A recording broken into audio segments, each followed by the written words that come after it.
Mayor, we are live. Very good. Thank you. With that, I will call to order at 7:02 p.m. a special meeting governing body.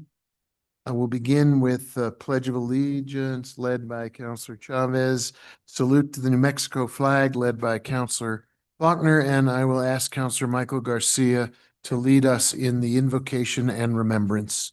Please rise.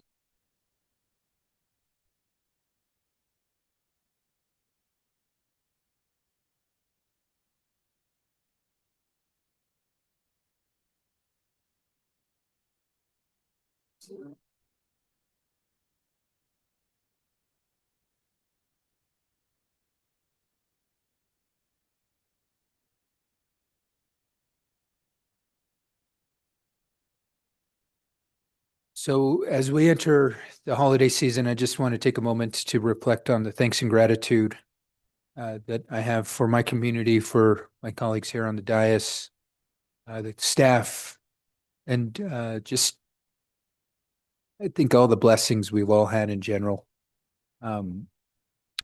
Just thankful for everything that has come across our beautiful city's way. We definitely have a lot of work ahead, but I'm confident that when we join together, we can ultimately work to make things better for everybody. And also, I want to make sure we acknowledge that it's during the holiday season, it is sometimes the most tough for folks. Just recognize that we are entering a season where there is lots of joy and spirit, but sometimes there's a lot of darkness on folks, and please do everything we can to lift others up. Thank you, Councilor. Are there remembrances? In that case, I would just echo Councilor Garcia's call to community that there are those in our city who are struggling to make ends meet, struggling to deal with health issues, struggling to deal with loss of family, friends. We all are one community. We take care of each other and we look after each other. And at this season, this holiday season, it's a special time to show that spirit of Santa Fe giving and caring. So let's carry that in our hearts and take a moment of silence to reflect on how much we care for each other and how much we need each other.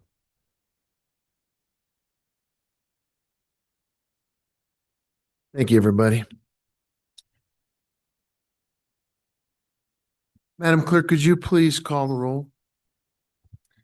Counselor Cassett. Here. Counselor Castro. Same thing. Counselor Chavez. Counselor Faulkner. Here. Counselor Lee Garcia. Here. Counselor Michael Garcia. What's it? Counselor Lindell. Counselor Romero Worth. Here. Mayor Weber. Present. You have a quorum. Thank you, Madam Clerk. Can I get a motion to, well, are there changes to the agenda, Madam Clerk? I'm sorry. There are no changes. To approve. Second. There's a motion to approve the agenda. Any discussion? All in favor, say aye. I'm Opposed? Motion carries.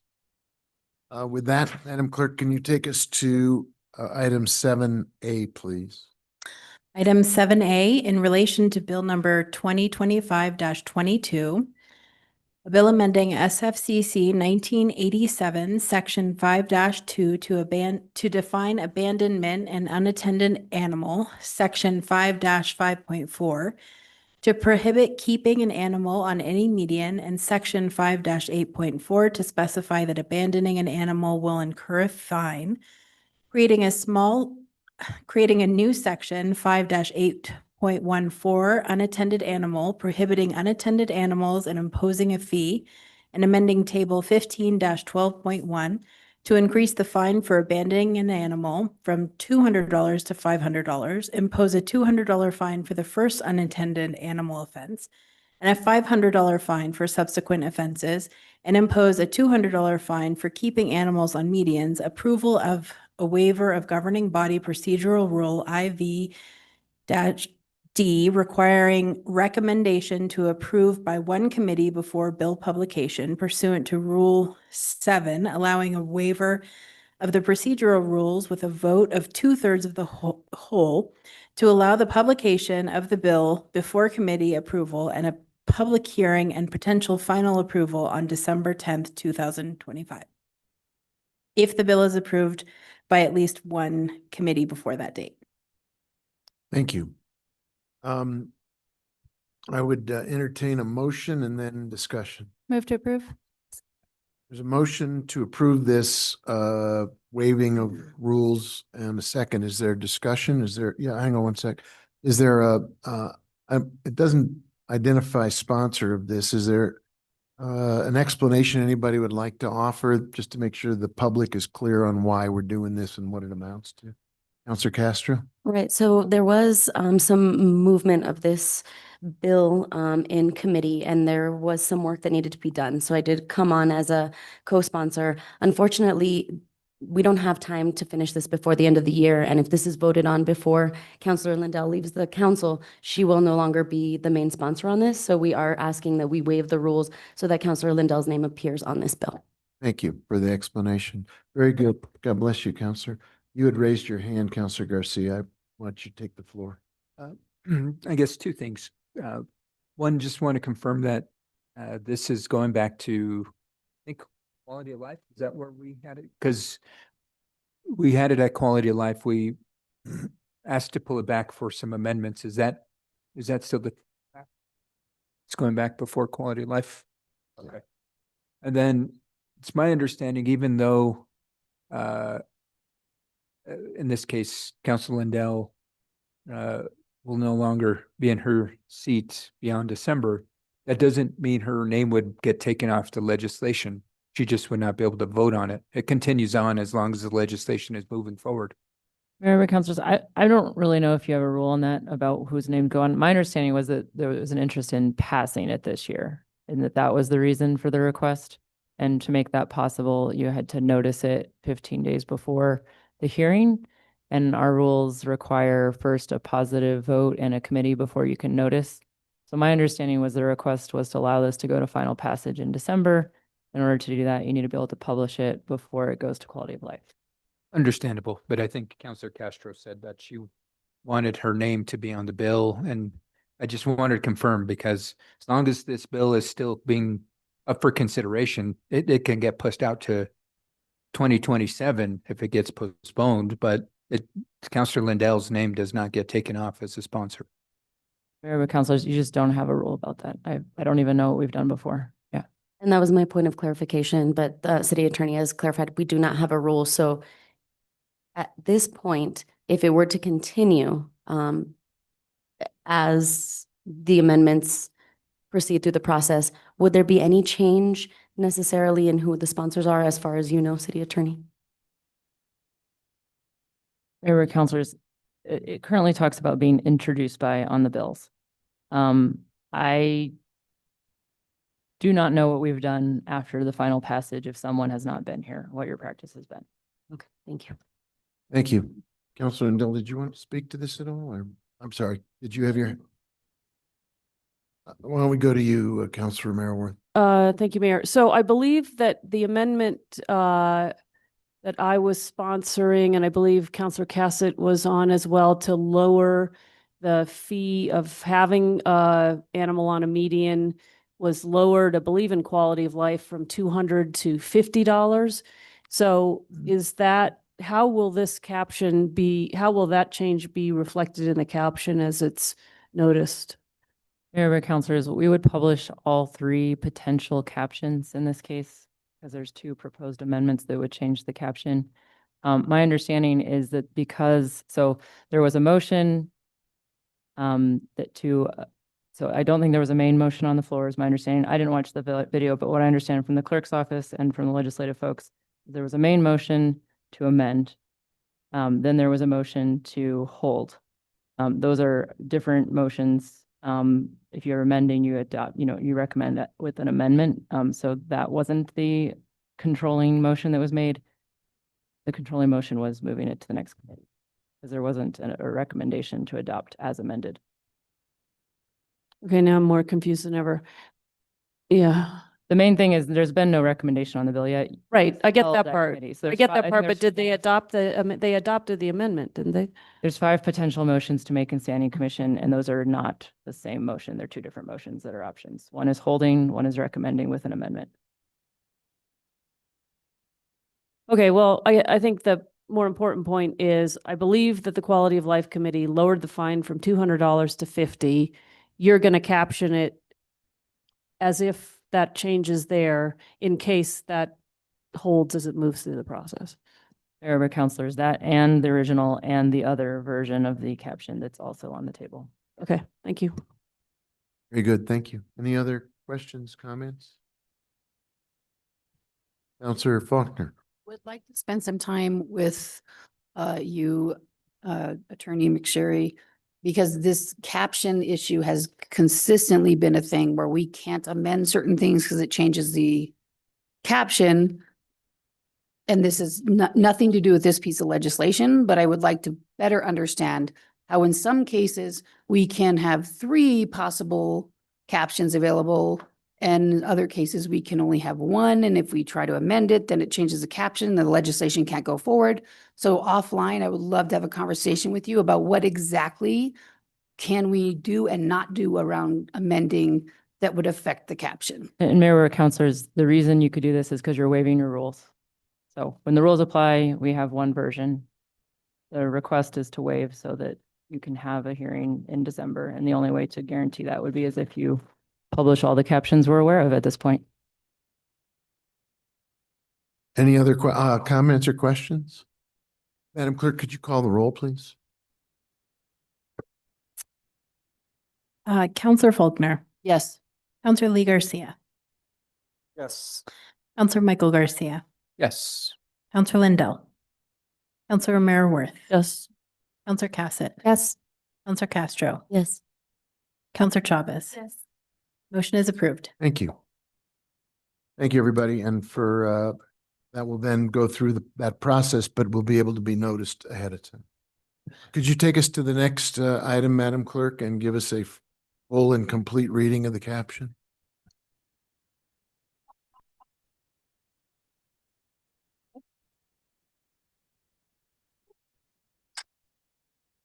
Consideration of Bill number 2024-17, adoption of ordinance number 2025 to be determined, sponsored by Mayor Alan Weber and Councilor Jamie Cassett. A bill repealing and replacing SFCC 1987, Chapter 14, Land Development Code, clarifying and consolidating various references to code violations into one violations section, specifying that the applicant or the property owner have the burden of proof for establishing legal nonconformities, reducing the early neighborhood notification requirement for city capital improvement projects to those exceeding $250,000, renaming special use permit to conditional use permit, removing Historical District Review Board's HDRB authority to recommend personal property acquisitions, requiring archaeologists to hold a New Mexico State burial excavation permit for certain work, removing waivers of qualifications for archaeologists by Archaeological Review Committee, increasing permitted building heights for residential districts and non-residential development, establishing densities and height by right for certain residential zones exceeding 10 units per acre, creating a parks and open space zoning district, permitting additional flexibility for certain structures and situations regarding setbacks, eliminating residential suite hotel/motel and ecological resource protection overlay zoning districts, reducing the length at which an archaeological clearance permit is required for sewer and utility main construction, removing alcohol sale regulations in the Airport Road overlay, identifying a strategy to review and approve land uses not specifically listed in the summary table of allowed uses, clarifying that duplexes, triplexes, townhomes, and residential complexes are permitted uses, creating use categories and subcategories and reorganizing some existing uses into new categories within the table of allowed uses, requiring trees to be integrated into stormwater infrastructure in the Airport Road Overlay District, removing certain prohibitions for vehicle parking at residences, allowing accessory dwelling units to be the maximum allowable height of the zoning district, establishing design and dimensional standards for residential compounded development, regulating in-ground and above-ground pools, regulating agricultural home occupations, reassigning the use laboratory, research, or testing from industrial to commercial, regulating outdoor dining, updating telecommunication facilities code to be consistent with federal standards, establishing new sub-district regulations in the historic district overlays, specifying primary facades for significant structures, and the strategy for identifying primary facades on contributing structures, updating definitions for facade and elevation, prohibiting enclosure of existing porches and portals on primary facades of contributing structures, requiring window depth and other characteristics of windows and doors be preserved in historic districts, increasing affordability incentives, including administrative review and density bonuses, specifying that open space requirements in the C-2 district are per dwelling unit, expanding options to reduce on-site parking and exempting the business capital district from parking requirements in Table 7-4, reducing required off-street parking spaces, requiring electric vehicle charging stations for all new developments, distinguishing parking regulations applicable to bicycles from those applicable to vehicles, and requiring long-term bicycle storage and parking, eliminating content-based sign restrictions, imposing a variety of new regulations protecting the city's terrain and stormwater management, imposing new landscaping standards for plants and trees, eliminating allowance for high and low pressure sodium lamps and mercury vapor, adding LED as the permitted lamp type, and decreasing the permitted incandescent watts from 160 to 150, sunsetting the Business Capital District Design Review Committee and Long Range Planning Subcommittee, defining numerous terms, embedding graphical depictions of processes, and making non-substantive chapter organizational changes. Well read. Thank you. So this is a public hearing. As we usually do, we'll follow a format where we start with the staff presentation, so everybody has the same information to work from. We'll go to the public for hearing comments. After the last person has spoken, we will then come back to the governing body for a motion and discussion. There are some amendments pending. We'll take those up and then see where we are in terms of a final vote. So with that, staff, I know you wanted to set the table for us. Please take it away. Yes, thank you. Good evening. And I forgot how long that caption was, but it was well read by Palmer. Thank you. Yes, Mayor, councilors, members of the public, Director Heather Lamboy and Matt Goebel of Goebel Partners and I are excited to bring Phase 1 of the Land Development Code before you for adoption this evening. Whether you call it Chapter 14, LDC, or simply the code, the purpose of this set of rules is to implement our general plan to guide the harmonious development of Santa Fe and create conditions favorable to the health, safety, and general welfare of our residents by coordinating the provision of homes, businesses, industry, parks, roads, utilities, and other community infrastructure. Updating this critical piece of legislation has been a monumental effort with contributions from across city government within our diverse community as well.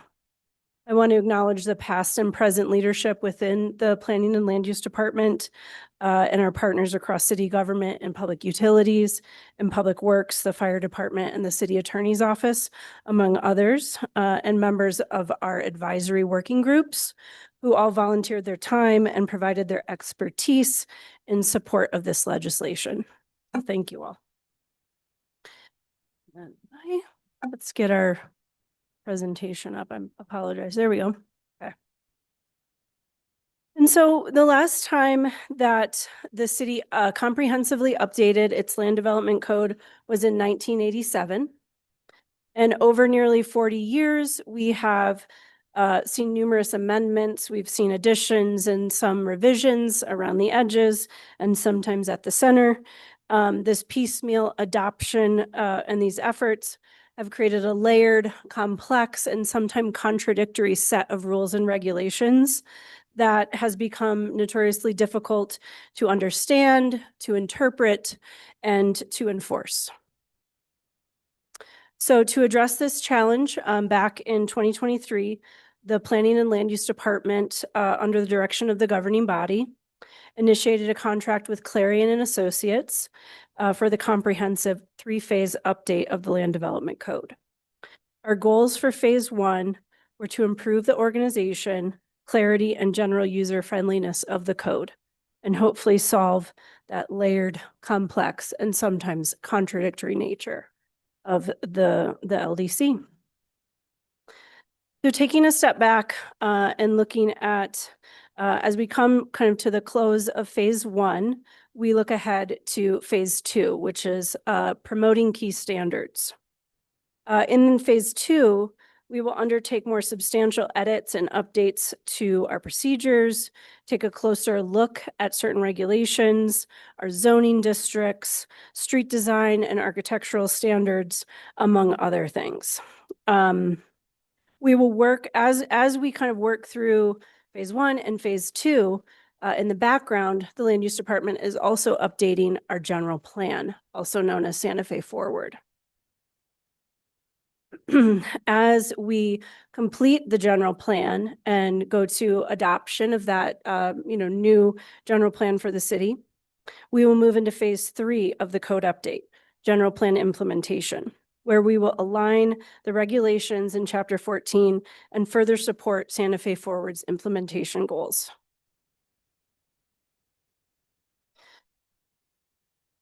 Phase one began over 2 years ago in the spring of 2023, publicly with a virtual open house and an in-person open house at the Community Convention Center. Following these events, our team solicited input through public and online surveys. We launched our project website. We conducted stakeholder interviews, both internal and external, and collected additional contributions from city staff and leadership. All the information that we gathered from these public engagement efforts was documented in the LDC assessment report, which was released in the summer of 2023. When we released the report, we held another round of public meetings and engagement, placed that on our website, and invited public comment as well. We assembled diverse working groups. We had a technical working group and a community advisory working group that met on several occasions. We also had a historic advisory group, and we worked with our planning commission as well to kind of get through the details of the update. We hosted additional study sessions with the planning commission. We had community drop-in events here at City Hall and at the Southside Library. And we again posted the draft back last fall online for community input. And I believe it was last fall that I met with Mayor Weber and councilors to kind of preview some of the changes that were coming forward with this update. So our adoption timeline began back on October 8th with the governing body introduction, a very brief presentation by myself. And then the next day we heard our first public comment here at the governing body. Director Lamboy and I took the code update to the Historic Districts Review Board and the ARC on October 14th. Then again to the Planning Commission, back to committees of the governing body, Public Works, Quality of Life, and Finance. And we are here tonight. As we have proceeded through this adoption, we've picked up a few amendments. As Mayor Weber mentioned, we have technical amendments that are quite fixing some spelling mistakes and some bookmark errors that were unfortunate, but did make it into the introduction draft. We have a set of clarifying amendments that is the origin of which is a kind of a staff test drive of the code since we adopted it on October 8th. We found some additional language we wanted to clarify just to make sure that our intent was clear. And of course, we have an HDRB, the Historic Districts Review Board, recommended a set of amendments as well, which I believe have been picked up. And Director Lamboy will touch on these items later in the presentation. So in addition to the repeal and replace bill that you have in the packet and that the public has had access to, I've included a summary memo and a disposition report to support your review and analysis. This is an image of the disposition report. It is a table, kind of a 3-column crosswalk with a brief description of the changes that we've made. In the far left column, you see the existing code section. The middle column is where we've moved or relocated items, and then the far right column is a brief description of the change that we've made. In addition to these items, I've included the LDC assessment report, which I mentioned, and that summarizes our engagement strategies with the public and the goals and priorities of phase 1. And you will also find the enhanced affordability incentives report, which was produced by Creating Affordability Now, CAN, and discusses how Santa Fe and other communities have used streamlined development reviews, density bonuses, dimensional flexibility, and fee waivers to incentivize affordable housing. Now, with the breadth of issues that are covered in Chapter 14 and the extent of the effort of Phase 1, it's difficult to summarize and target some of our accomplishments that have broad impacts for the community, because there are so many and so many areas that Chapter 14 touches. But what we have heard from our ongoing community engagement with Santa Fe Forward is that Santa Feans are concerned about affordability. Our citizens want greater options and variety of housing. They want safe, inclusive, walkable communities, beautiful parks and public spaces that foster connection and a healthy lifestyle. They also want food trucks, outdoor dining, breweries, doggy daycares, and places to enjoy our abundant music and arts culture. So if I had to identify additional accomplishments of Phase 1 outside of organization and clarity and user friendliness, I would say affordability, a mix of housing options, new parks and open space zoning district, enhanced parking flexibility, and removal of parking requirements in our downtown business district, which all support walkability and affordability, and the inclusion of a host of new uses into our table of allowed uses. There is something here for everyone, and I will turn it over to Matt Goebel and to Heather to give you the details of the update. Thank you. Thanks, Maggie. Mayor, council members, good to see you again. Make sure you get the mic right close up to you. Right up here. Yes, sir. Is that Thank you. to see you again. Thank you for your opportunity to speak. I'm going to cover some of the high points of the overall rewrite of the code in Phase 1, starting with the zone districts, the foundation of the ordinance. A lot of the changes that we have made in this Phase 1 project have been organizational. You can see on the left-hand side of the slide a couple of screenshots of your current code, which is very text heavy. And we've moved it into a more modern format, like you see on the right, with illustrations of each zone district, and tables that are easier to read of key standards, maximum building height, things like that. So a lot of these are organizational. There have been targeted substantive updates as well. We have looked at, for example, higher density districts, residential districts, allowing by right the density that is indicated in the district name. These are for R12, R21, and R29. Do not anymore require approval of a development plan. And that's intended primarily to provide relief for small projects within the downtown area, small infill projects. But that's an example of a targeted amendment. Santa Fe has a lot of overlay zoning districts, and they all kind of dance on top of each other. And we're going to have the opportunity in Phases 2 and 3 to do more substantive cleanup of those. But in Phase 1, we also accomplished quite a bit.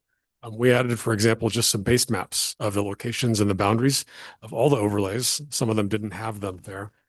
We didn't carry forward some of the overlay districts that you have that have never been used or are not being used now, including the ecological resource overlay and the residential suite hotel motel. Escarpment overlay is a complex district in terms of how it's drafted. And we reorganized that, edited it to simplify the language. We added new illustrations to that district, based in part on some illustrations that the staff had done about 20 years ago, and we recreated those. We have more opportunities to simplify that moving forward, but they will be more substantive. Airport road overlay. You had some restrictions on the sale of alcohol there, which were inadvertently restricting the development of uses like grocery stores and restaurants that were desirable in that area. And so we've taken away that restriction very much in response to stakeholders. Historic district overlay. We've gone back and forth on this one. The simplification and the reorganization is an ongoing thought process, and you're going to have amendments tonight that reflect some of the most recent input from the Historic Commission on how to simplify that district. Use regulations. Major changes here include the addition of this new use table that you can see on the slide. The uses that are in yellow on the left-hand side are new uses. And some of the new ones that we've had have really been in response to that housing options, housing affordability topic that Maggie mentioned, adding more missing middle housing types.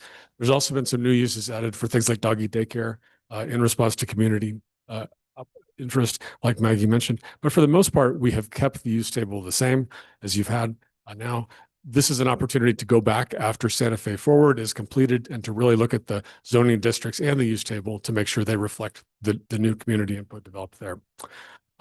It's an easier table to navigate, and I think just the overall user friendliness of this section is a big improvement. In terms of the development and design standards, all the sections have been scrubbed as much as possible to make them simpler, easier to read, easier to navigate. We've reorganized the whole chapter. You had development and design regulations scattered throughout the document. We have set the stage for more substantive updates moving forward in phase 2. Again, just keeping with that theme of organization, user friendliness here. We have again made some targeted updates.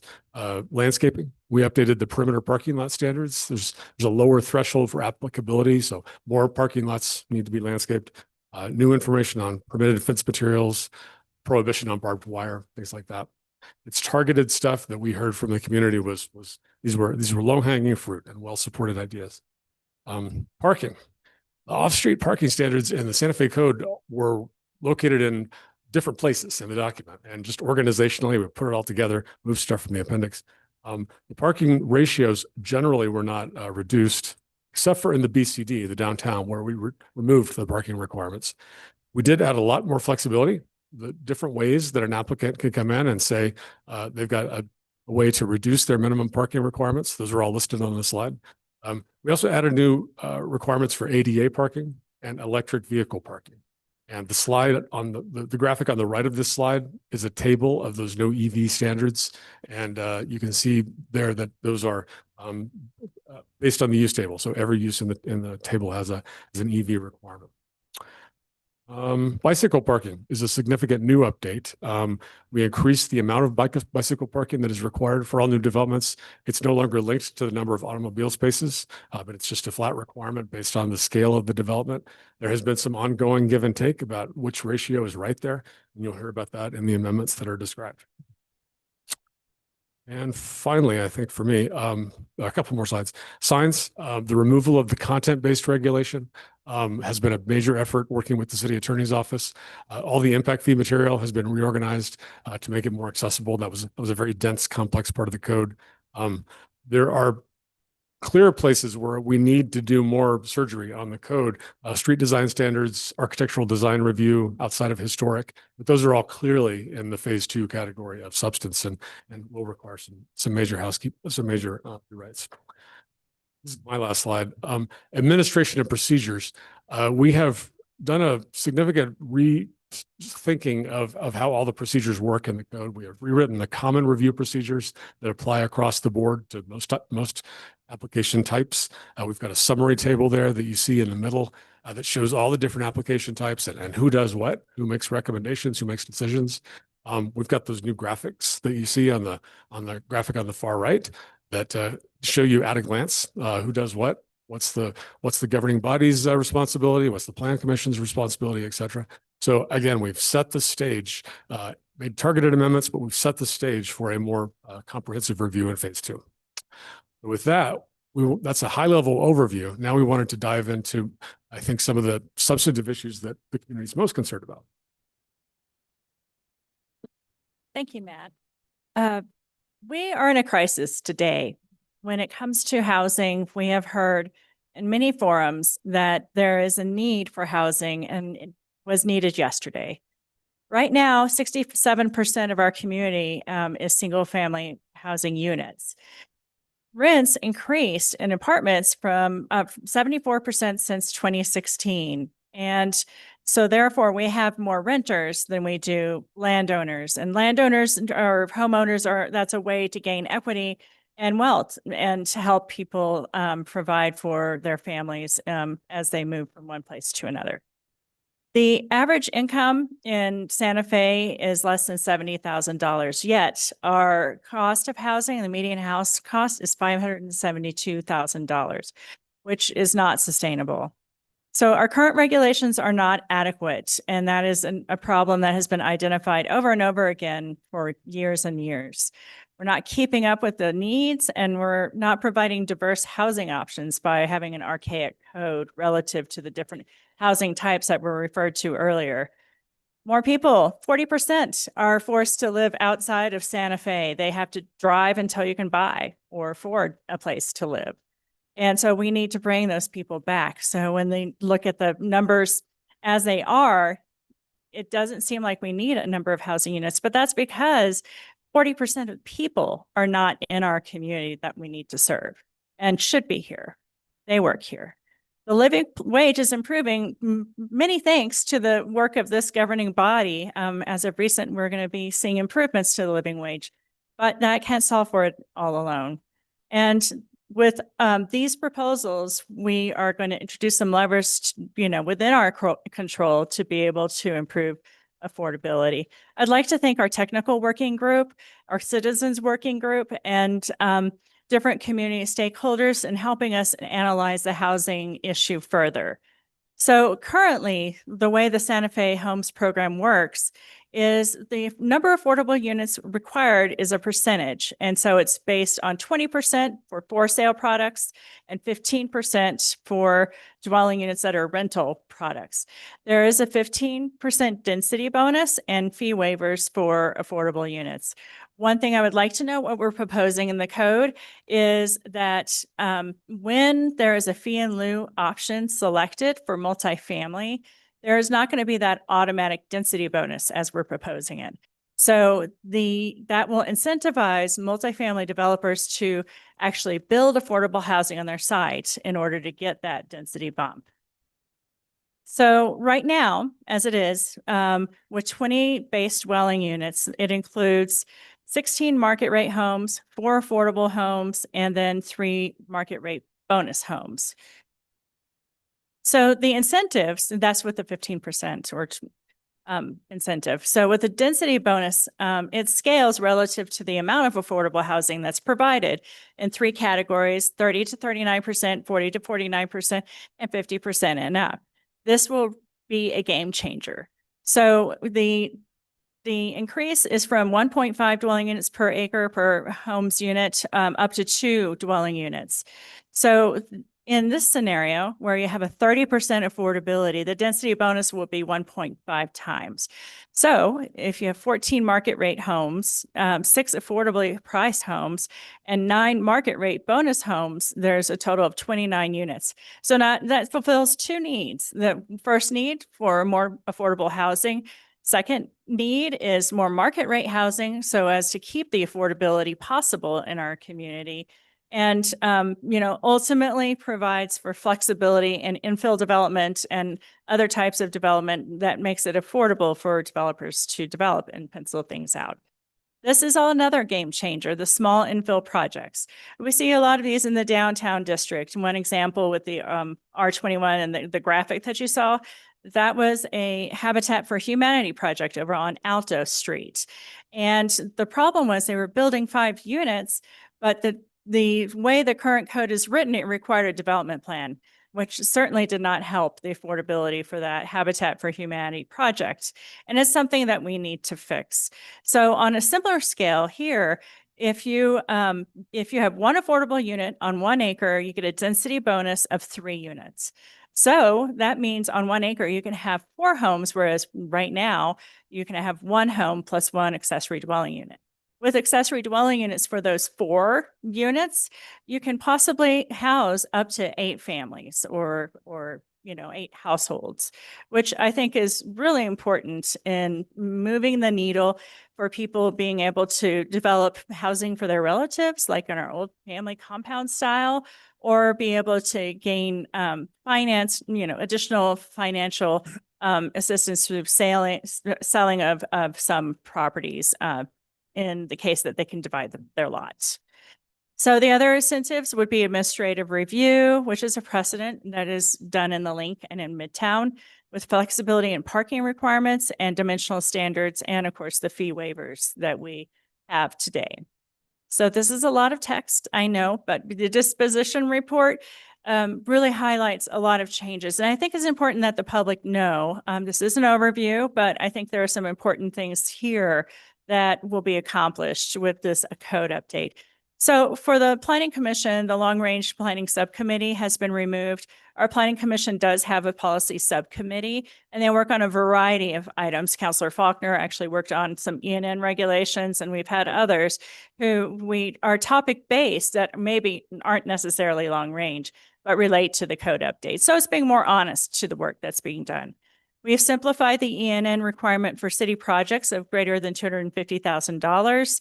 And this is a new thing, that 6-month expiration for an early neighborhood notification meeting. So if there's a development project that's proposed, right now we have no limit as to when that development project is submitted. So a year later, if we get the development project, then a lot of people in the community could have changed. Houses are sold, different community members come in, and it's really important to be able to have constant communication with the community. So we had an expiration set for early neighborhood notification meetings at 6 months. So if a project comes in on the 181st day, another ENN meeting would be required.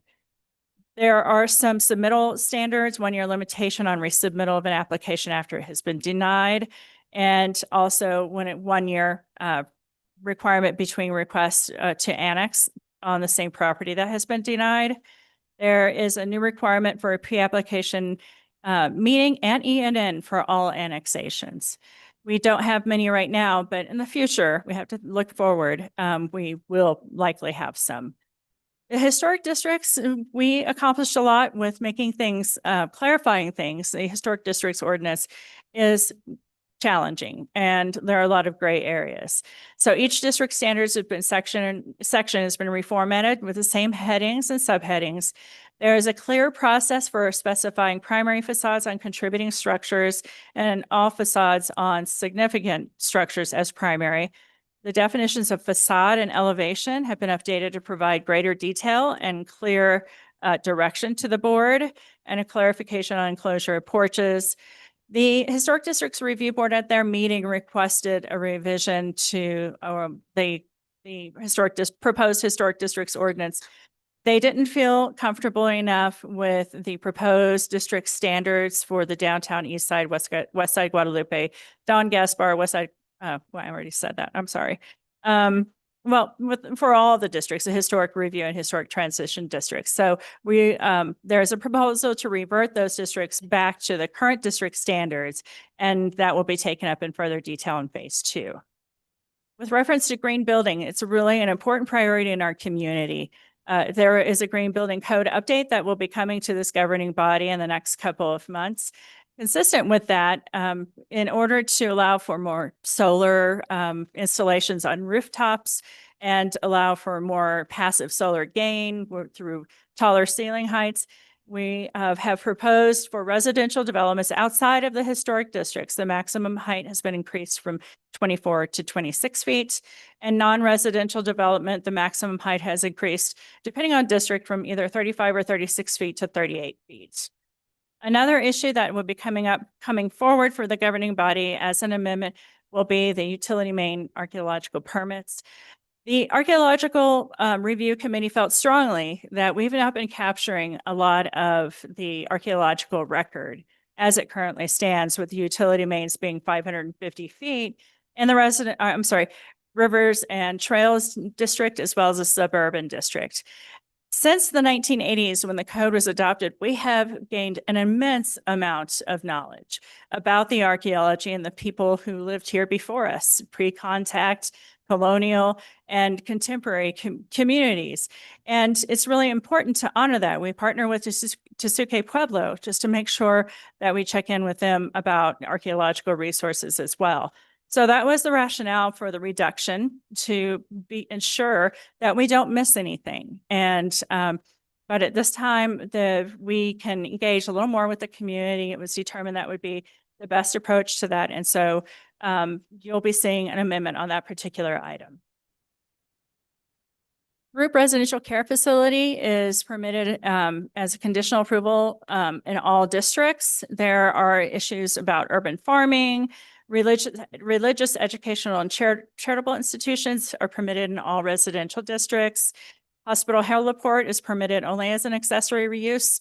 So we don't have helicopters landing in a district, an area somewhere random other than the hospital. So an important thing with in-home daycare, which with the recent state legislation, we'll be expecting more of them because we're going to be providing care for more children. One of the issues that has risen is in industrial districts, rents tend to be lower. And so there was one provider who wanted to be able to open a business there, not necessarily for in-home daycare, but this is a larger daycare, but it allows for that flexibility. It's a permitted. And there are a lot of other regulations that relate to cannabis and those other things that you find in industrial districts that can control for any potential impacts. And the in-home daycare are allowed in all residential categories.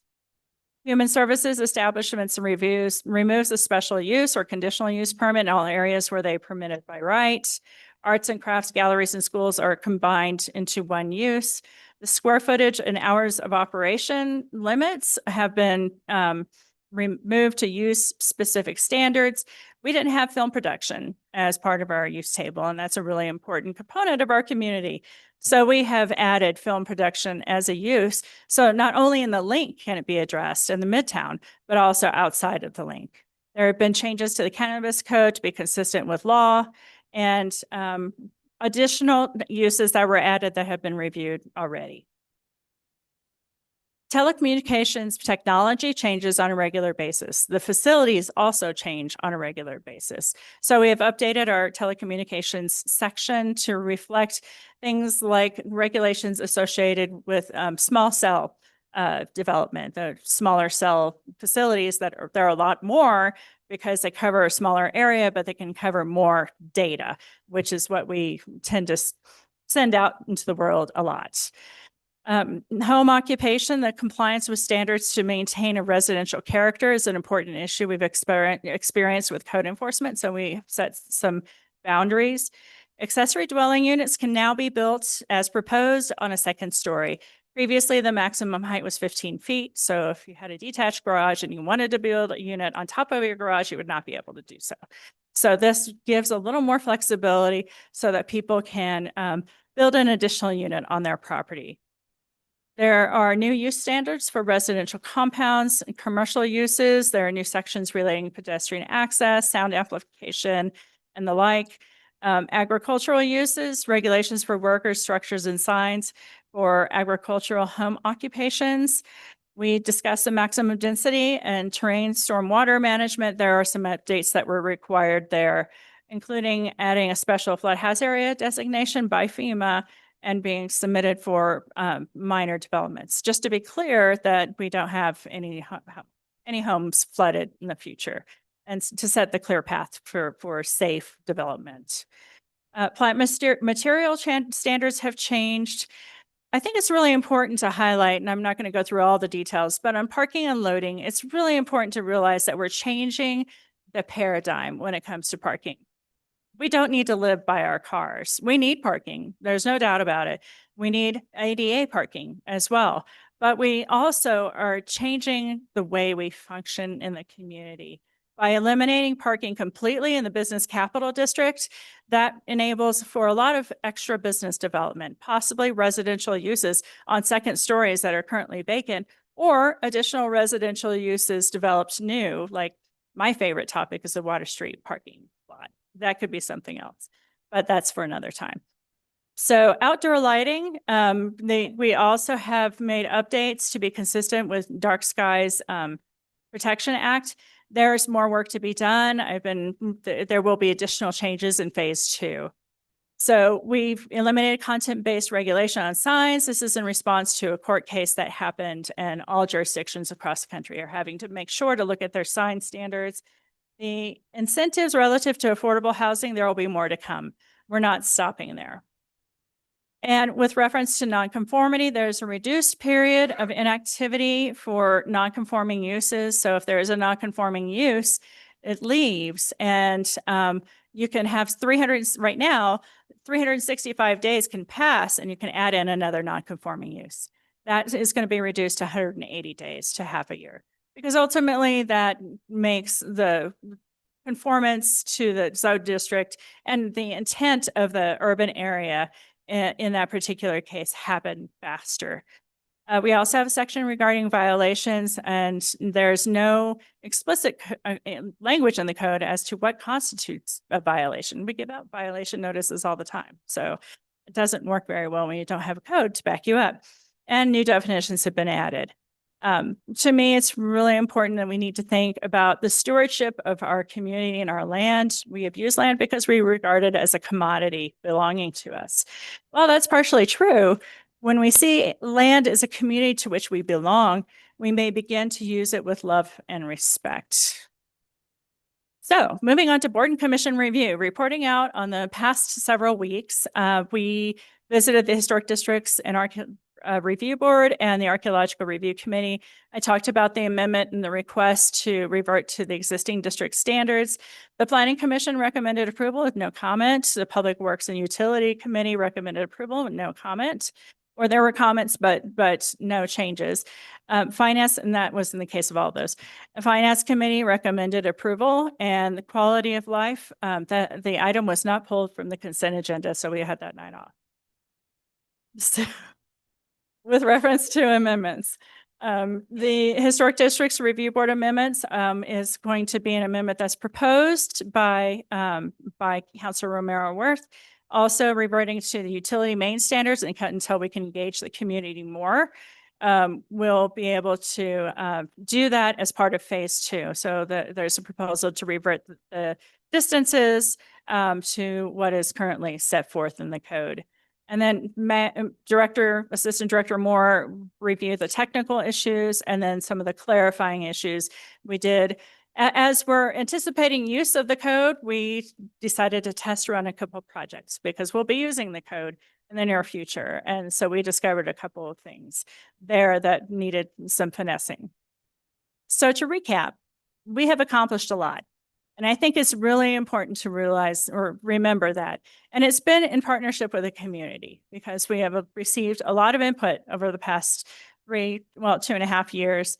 And it includes really making provision for more affordable housing, giving genuine opportunity for that by providing for different housing options. That missing middle housing, which is so important, and some of you may have learned about, is, a duplex or triplex, maybe some townhomes, though that type of infill development wasn't accounted for in the current code.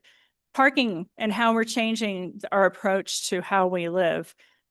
The establishment of parks and open space districts to really be cautious and careful. Those standards themselves will be implemented as part of phase 2, but really to protect those resources that belong to the community.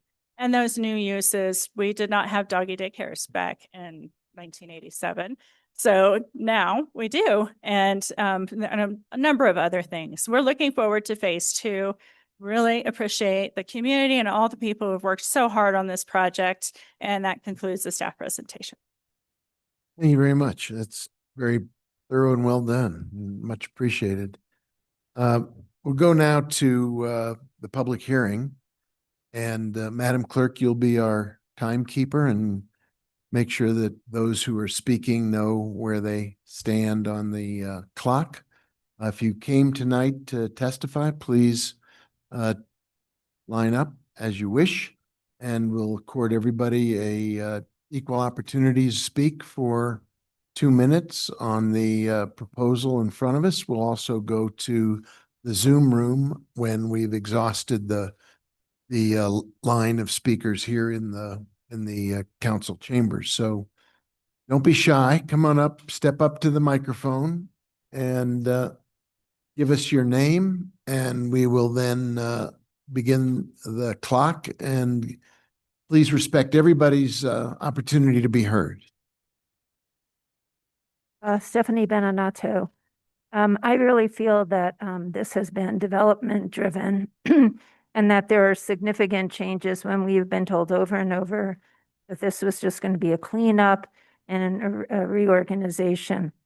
I am glad that the historic board has spoken out, and I hope that you adopt their amendments not to make the changes because they were unworkable and they were not really, the board was not included in that discussion. And I really think that these working groups were not open to the public, not that they could make comment, but they couldn't even follow what was happening there. I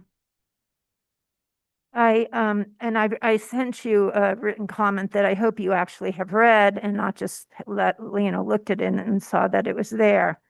I'm very concerned that the staff can override an HDRB decision concerning sustainability. The parking requirements, I think there's a lot of unintended consequences going to happen. You're lowering it for residential when we only have 2% of the population biking. And according to the BPAC, you need 30%. Having no on-site parking in downtown, I mean, parking is already a huge issue in downtown, and this is just going to make it a lot worse. The affordable housing changes, yes, we need affordable housing, but what you're doing is giving density bonus to market rate housing. You're not encouraging more affordable or even workplace housing. And if you look at what were marketplace rentals, they're not affordable to a lot of people in our community. I ask that you actually incorporate changes to your appeals ordinance, your land use appeals ordinance, which I've mentioned a couple of times about having a limited public hearing instead of just the attorney coming to you and making a recommendation to dismiss a case and changing your 35-day rule. And I also want you to continue to have the nonconformity. And just one more thing, doggy daycares may not have been available then, but I live near a doggy daycare. It took 5 years for them to solve the problems of the odors from the garbage, the barking at night and early morning, and the people coming who weren't living in our neighborhood and thought that you could park anywhere and just run across the street, causing a lot of problems. Thank you. Thank you. Oh, and one more thing, agricultural farming. I just wonder about water use. Thank you. Thank you.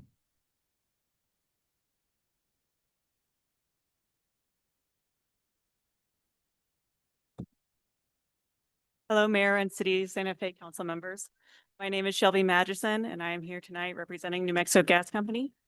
Thank you for giving me the opportunity to comment on the proposed changes to Chapter 14 of the Land Development Code.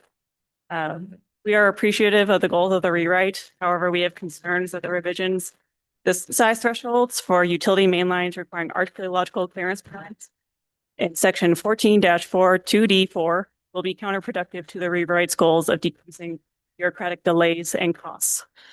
We would also like to voice our support of the Amendment D as proposed by Council members Romero Worth and Lindell. The current process to obtain an archaeological clearance permit for utility mainline extensions is for the public utility to have an archaeological monitoring plan for the project written and approved by the Santa Fe Archaeological Review Committee, then monitor and report on the construction. As a result, construction start is delayed until a monitoring plan is written and approved by the ARC and delays the project by 2 to 3 months on average due to the time it takes to write the monitoring plan and because the ARC only meets once a month to issue these clearances. Additionally, if a contractor must be hired to write the plan, a small ARC monitoring project, so one that is about 100 feet, costs about $10,000 to $20,000. And this cost is passed on either directly or indirectly to the customers. In the memorandum dated October 8th, 2025, included in the agenda packet, one of the stated goals of the change is to minimize the delays to project construction due to unintended discoveries of cultural resources caused by a lack of assessing the projects for archaeological resources. However, that is not the case. I have worked at both the Public Service Company of New Mexico and New Mexico Gas Company, and both utility providers assess every project for archaeological resources within the city of Santa Fe, no matter the permitting requirements. As a result, our on-staff archaeologists and our on-call archaeological contractors typically resolve delays to construction from unanticipated discoveries within a month versus the at least 2 months to obtain the permit itself. Additionally, by increasing the demand for archaeological monitoring by reducing the length thresholds, is only going to exacerbate the previously stated project delays and costs. New Mexico archaeology as a field is already in high demand and in need of more qualified individuals. Thank you.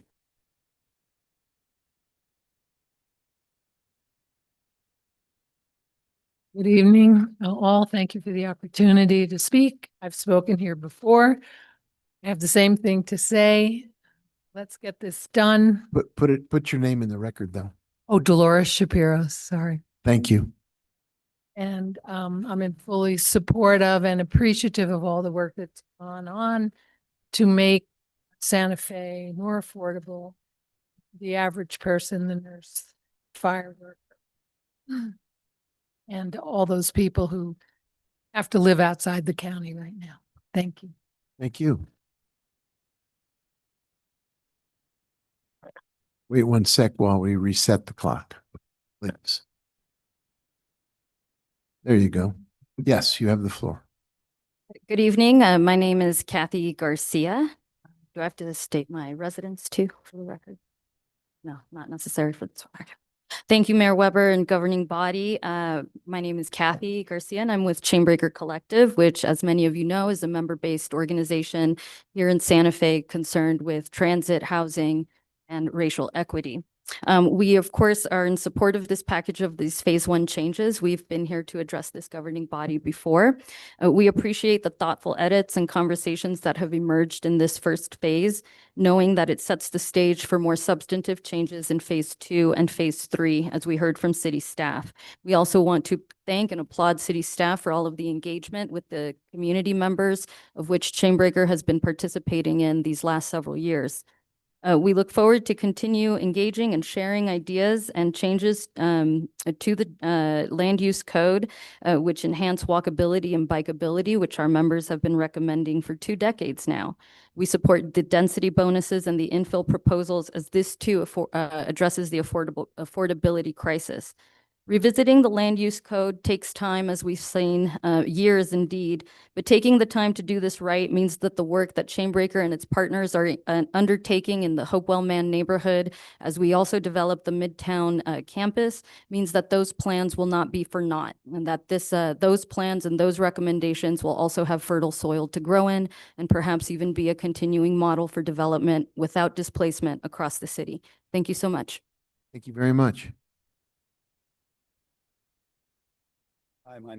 Hi, my name's Bill Roth. I'm a small designer builder in Santa Fe, and residential infill projects are kind of my happy place. So I'm really excited about some of the changes that you have all made to encourage this. One of them, I believe, I'm not speaking incorrectly, hopefully, is that you're allowing for zoning rounding up on density on a lot instead of rounding down to allow more units. That, coupled with reduced parking, certainly will encourage more infill on local sites here close into town, which sounds like something you want to encourage. So hopefully that's true. I'm looking at something right now that basically hinges on this, that's on Agua Fria. I'm hoping this happens, and I'm hoping that I can build 3 small 1,100 square foot, 2-bedroom, 2-bath houses with an attached ADU right in walking distance to town. Thank you for all the hard work you've done. This is fantastic news. Thank you very much for coming down tonight. 1 second while we hit the reset. And yes, sir, you have the floor. Hey, good evening, Mayor Weber, members of the council. Carlos Lucero with the Public Service Company in Mexico. And, you know, we're here, or I'm here to let you know that we do have some concerns and issues with Article 14.4, 14.4.2, the archaeological review districts related to the utility mains. Ms. Magnuson from the gas company stated a lot of our concerns as well. But, you know, we do agree with the proposed threshold for the historic downtown piece of 50 feet because of the high archaeological sensitivity in the area. However, we do strongly recommend keeping the current threshold of 550 feet for rivers and trails in suburban districts. Because lowering the our ArcView review threshold will increase project costs for utilities and customers, you know, with the equity impacts for low-income residents. And then also, you know, these requirements typically add 2 months to project schedules, creating routine delays for essential infrastructure work. And I like to state too is that, you know, as mentioned before from the gas company, the ARC already faces capacity challenges and often postpones decisions to the next monthly meeting. And most monitoring projects in the river and trails in suburban districts have yielded no significant archaeological findings. So with the 30 seconds I have, you know, we do appreciate and support Amendment D that was brought forward by Councilor Romero Worth and Lindell. So we support that. And also in the future, PNM will work better, Mr. Mayor, to address all these issues and concerns, in a timely manner so that we can better address them. And so thank you for your time and commitment to balancing preservation with practical infrastructure. Thank you. Thank you for coming down.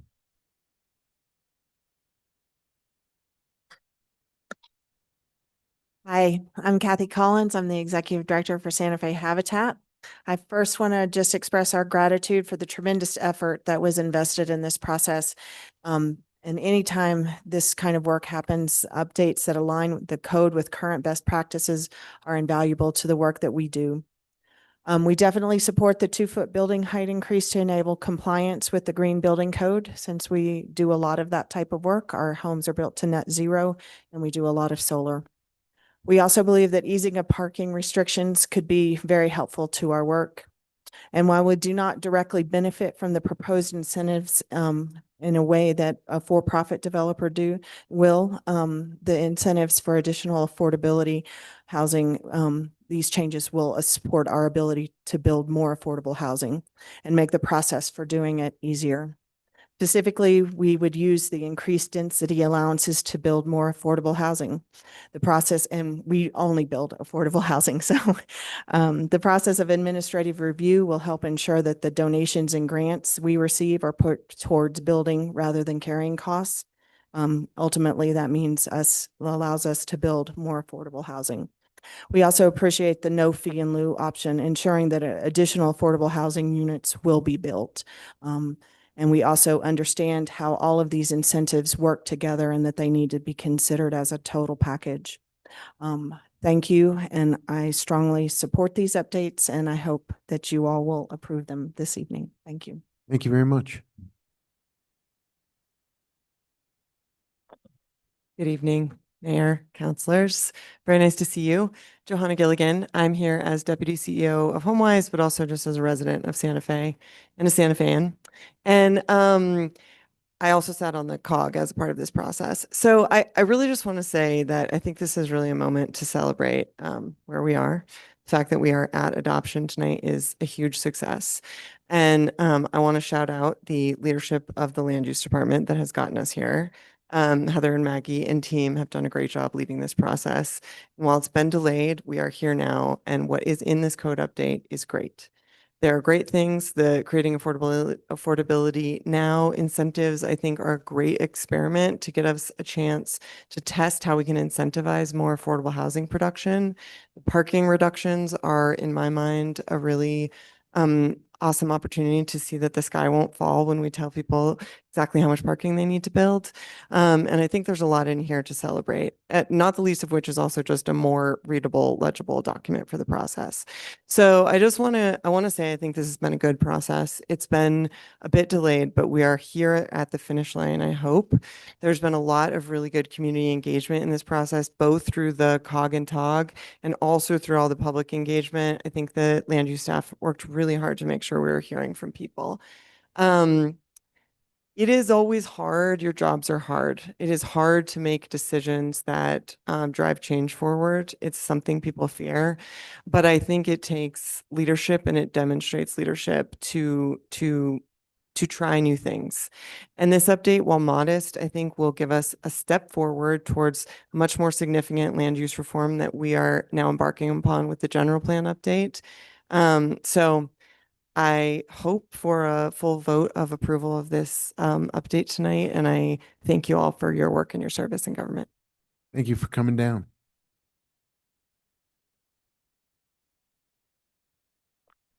One sec.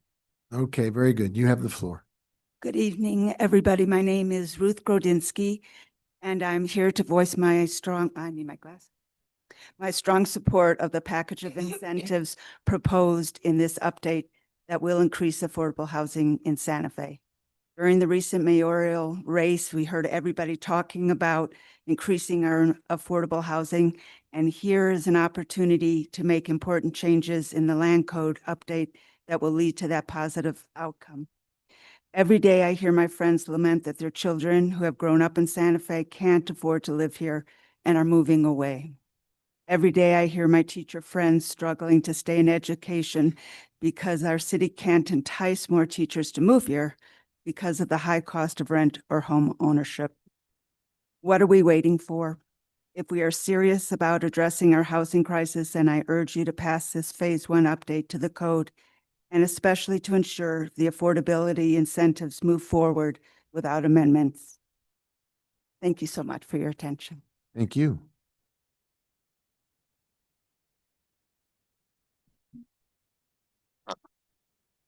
Yes, sir. Go ahead. Good evening, Mayor, councilors. My name is Sean Evans. I live at 1121 North Luna Circle. I'm an architect, principal at Mass Design Group, and the current president of AI Santa Fe. Joe Simmons and I have had the honor of being members of the Technical Advisory Working Group for the Land Development Code for the last 2 years and change. Many members of AIA Santa Fe have gathered regularly to follow the process of the LDC rewrite and advise Joe and I on critical issues that unnecessarily complicate development in Santa Fe. We've brought these issues to the TOG for discussion and have advised city staff in the land use department. I don't know how many of you have actually tried to use the land development code. As architects, we use the code every day to design the future of Santa Fe. And the existing code is Byzantine. It's confusing and inconsistent, even to the professionals trained in such things. The changes to the code in this phase 1 of improvements go a long way to making the development process understandable by the general public and are long overdue. There's still much work to do. Let's not let the perfect be the enemy of the good. We're excited to continue collaborating with the city staff and the citizens of Santa Fe to continue improving the code and the general plan to improve affordability, equity, and sustainability, and make this remarkable city even more beautiful, more resilient, and protect the communities who have lived here for generations. Thank you. Thank you very much. One sec. Okay, very good. You have the floor. Good evening, Mayor and councilors. My name is Lisa Gavioli. I live at 610 Caminito del Sol here in Santa Fe. I'm here before you tonight as a land use planner, as a real estate development project director for HomeWise, and as a board member of the Friends of Architecture Santa Fe and a member of the COG. I'd like to, first of all, applaud efforts of planning and land use staff in getting these important code updates to the finish line. I particularly applaud the housing affordability incentives, parking reductions, and inclusion of a wider diversity of housing types into the use table. These are big wins for our community in creating better opportunities for expanding housing options in Santa Fe. All that said, the length of time in getting us to approving the low-hanging fruit phase of the updating the code is of concern as we all pivot towards phase 2. But hopefully all of this effort has laid the groundwork for a more efficient and expeditious next round. Thank you all for your hard work, and I support the approval of the updates before you this evening, and also echo Sean's statement of not cautioning, not letting the perfect be the enemy of the good. Thank you. Thank you.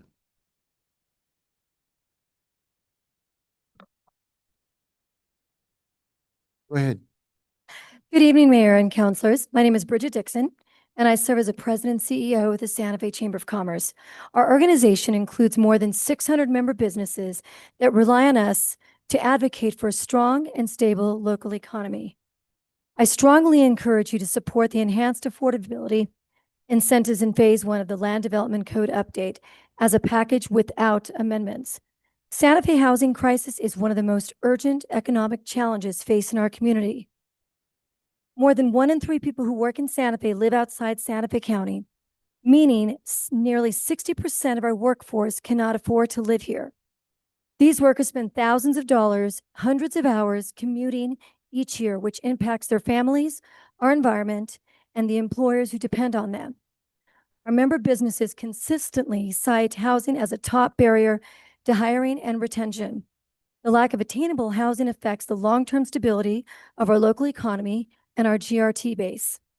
The incentives in this Phase 1 package include density bonuses, design flexibility, fee waivers, and in streamlined administrative review. Each remove a major barrier that has prevented affordable housing from being built. They only work when implemented together. Thank you. Thank you very much.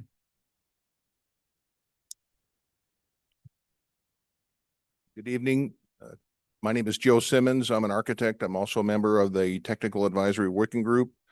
I practice in about a dozen municipalities. I'm in and out of zoning and land use codes on a daily basis, and I'm really enthusiastic about the process that occurred with this rewrite. It is going to make my job and land use staff's job quite a lot easier on a daily basis. So I just recommend that this bill get passed tonight with as quickly as possible so we can get on with the next big work with Phase 2. Thank you. Thank you. Give us 1 second to reset the clock. And yes, you have the floor.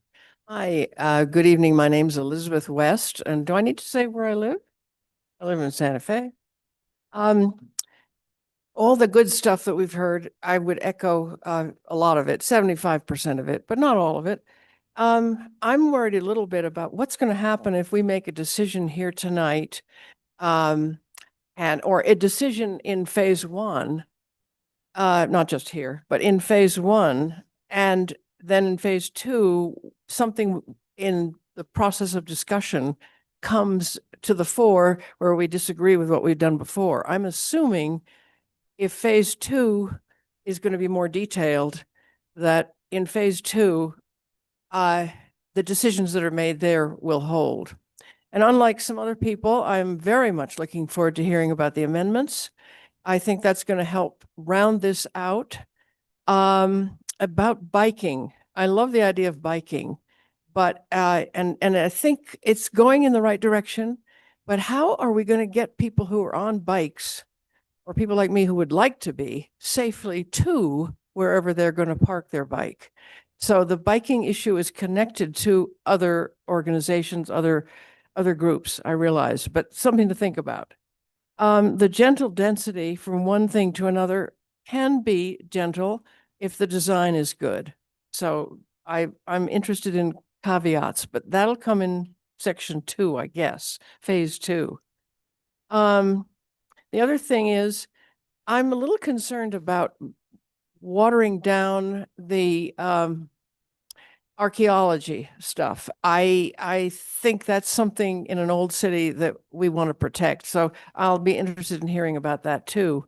As far as affordability goes, remember, of course, we want to have more buildings. I like infill when it's done aesthetically, and I don't mean just for the historic districts, of course, for them, but for other places too, where there's some really good buildings south of town. But there's some other building that is not so good, that just builds to the height, no matter what it is, without considering aesthetics or solar stuff or whatever.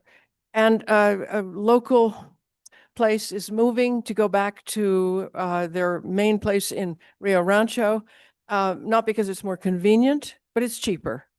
And their rent was raised before, just because before the increase in, sorry, thinking on my feet. When we increase one thing, or decrease one thing, depending on tariffs and all that stuff, here locally, that sometimes can make hardship. And I would love it if somehow you all could miraculously say, let's everybody be nice to each other and not charge the top bill. But that's not going to happen. So you're going to be creative about what we're doing. Thank you, ma'am. Something good. The Thank you. solar, Thank the EV, the time expiration, 6 months, dark skies. Thank you. Thank you. Let's reset the clock. And yes, sir, you have the floor. Thank you, Mayor, councilors. My name is Frank Katz. My 4 years as city attorney back a while made me very much appreciate the incredible process on the land use code. I was aware of many of the difficulties in it. My 11 years on the Historic Design Review Board helped me understand just how important to this city preserving some aspect of this unique place. In 1957, we enacted the ordinance to try and protect the sense of place here, and I think it has done a very, very good job. I also am now on the Old Santa Fe Association board, and I appreciate the difficulties, but I am concerned about the substantive changes that have been made to the historic code. They're in there, and I don't think they were thought through well. They have a number of provisions that have no definition, so you don't really know what they're doing. The standards that have been used for the historic styles have been in place for very many years. And so there's sort of an understanding and a practice and an interpretation that I think we should be a little bit more careful before we throw it out.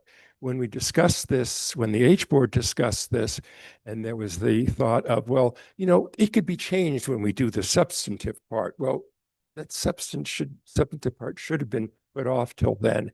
And what's going to happen when you have some strange rules that nobody really knows what the interpretation is, and then you change it again? And so I think delaying the changing to any of those things, it's certainly within the board's, the council's power to do that, and I assume that they will, but let's do it all at once, not piecemeal. And that's why I would ask you please to support the amendment that's sponsored by the H board. Thank you very much. Thank you very much. And let's reset the clock. And you have the floor. Thank you very much. Good evening, Mr. Mayor, councilors. My name is Carlos Gamora. I work on housing strategies for communities around the state, kind of similar to this one. 6 years ago, when I was working for the city, we drafted affordable housing incentives, got a lot of broad support from planning commissioners, historic advocates, community members, affordability advocates. Those were unfortunately shelved. 2 years ago, we picked the idea back up for phase one, so we could have affordable housing incentives that actually provide some kind of relief for entities that are trying to build above and beyond the minimal affordable housing. The incentives that we have right now try to make an incredibly burdensome process a little bit easier. They try to apply incentives that are given to other projects to affordable housing. Unfortunately, Santa Fe has gotten a reputation in the past as being a really difficult or horrible place to build housing, especially that's affordable. Compared to other cities and towns in New Mexico, the reputation is that Santa Fe has processes that are difficult, long, and obscure. In general, the current regulations encourage as little housing as possible with the least density possible, which cost as much as possible. In 2022, Santa Fe had 21,000 households that were paying unaffordable housing costs. There were 12,000 employees that wanted to join the community but couldn't. There was also an affordability gap that was several $100,000s to afford housing in Santa Fe. The changes tonight fix many small but meaningful issues with the code. It's not nearly enough, but I do think it's a really strong step forward for Santa Fe to start. If you want careful and incremental progress, this process has been that. I suggest fixing the small things now in phase 1, and then trying to recognize that you could always come back and refine or refix things later in the process after testing. If you want to be innovative and creative community, I encourage you to finally finish the phase 1 update. I encourage you to come together as a community and really explore the challenging issues around density, affordability, accessibility, and inclusion in phase 2. Thank you very much. Thanks very much for being here. Yes, go ahead. Thank you. Mayor, councilors, appreciate the opportunity to be here. Daniel Werwath, I served on the Community Advisory Working Group. Also one of the big proponents to pick the work that Carlos started as staff back in 2019 back up. I think, again, to echo what other folks have said, is a great process. There's a lot of input. Our group met regularly for quite a long time. Is this everything I'd ever hoped? No. Is it a really important step? Yes. I think as we think about the future of this city, there's a lot of growth that we don't like right? We see big apartment complexes and luxury homes. We need to figure out how to chart a middle path, right? This is our path to start doing things like the 5-unit compound with one affordable unit in it instead of one 3,000 square foot luxury home. These are the steps that we take.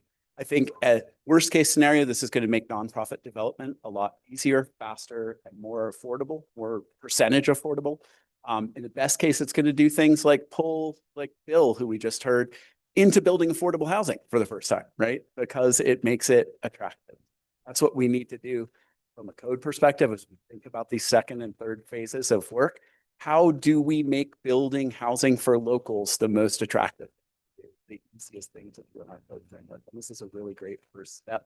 So I just want to commend everyone's input, all the folks that participated in the committees, the public hearings, the staff's hard work. And thank all you guys for being engaged around this and sitting through land use hearings and all the things involved. Congratulations to the outgoing electeds and your service. Appreciated. The re-electeds and mayor-elect. Congratulations. So thank you. Thank you very much.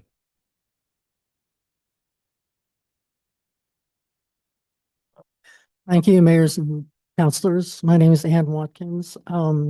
As a member of the Community Development Commission, I'm painfully aware of how desperately we need affordable housing as well as workforce housing in the community. We're often, as you are, faced with painful decisions, lack of money, lack of resources, lack of clear direction. Tonight's an opportunity to really move the dial on this issue. It's been in the works for almost 3 years, extensive public input for at least 2 years. It includes a package of very important enhanced affordability incentives. They're in use around the country. We need to accept those and adopt those to accelerate production of affordable units in Santa Fe. I encourage you to take into consideration the historical board's recommendations, but to move this forward tonight so that Santa Fe has the tools to address our growth and development challenges and to increase the development of affordable and other housing units that are so desperately needed in the city. Thank you all, and thank you for the time you put into the city. Thank you very much. Let's reset the clock, and you have the floor. Hello again. My name is Marcia Emerton. I'm going to say something I've said before about this same thing, and it's just land plain. We're here. It's beautiful work. Let's just get it done. Then I'm going to go off topic from everyone else and bring up a couple other things. First of all, today in the paper, it said there's a 114 person waiting list at Agape. This isn't good. We got to do something better, and we have to do it right now. It's cold out there. So please work on that. And then I'm going to switch over to another thing, which is Midtown. Really, you can't, this is a hearing about this Oh, I bill. can't do that? No, this is not public comment. This is specific to this bill. But Oops. please do submit your comments in writing. I keep doing that and I don't get things. I mean, people answer, but Yeah. not the answers I want. I'm so sorry. That's okay. Well, good luck. Land the plane and you'll see me again. Thank you so much. Bye. I appreciate your understanding.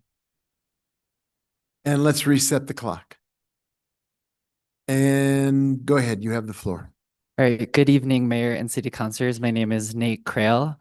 I'm here as a cyclist, runner, urban planner, and one of the few commenters under 30. Whoa, whoa, whoa. It's good line, but we don't applaud nor boo. Just let's go with the testimony. Go ahead.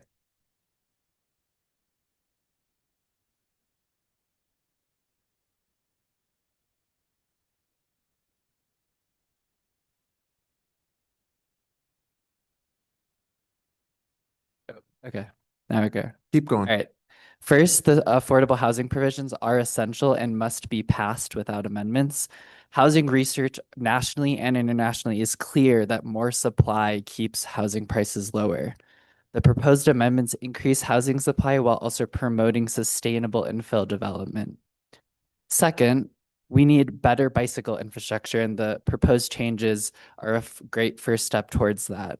We can't be a sustainable city without multimodal transportation. Let's take the first step to move Santa Fe forward, not backward. Thank you. Thank you very much. Let's reset the clock. Wait one sec. Okay, very good. Yes, you have the floor.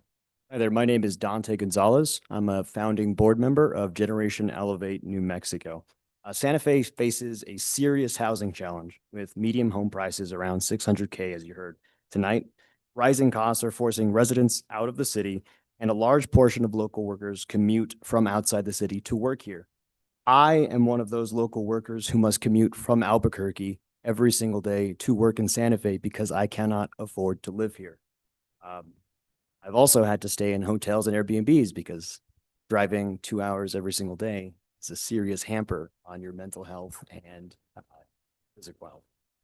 So I fear that if the city continues down its trajectory of not having affordable housing, you'll continue to force young professionals out of the city and away from the city, which will lead to long-term detriment for yours.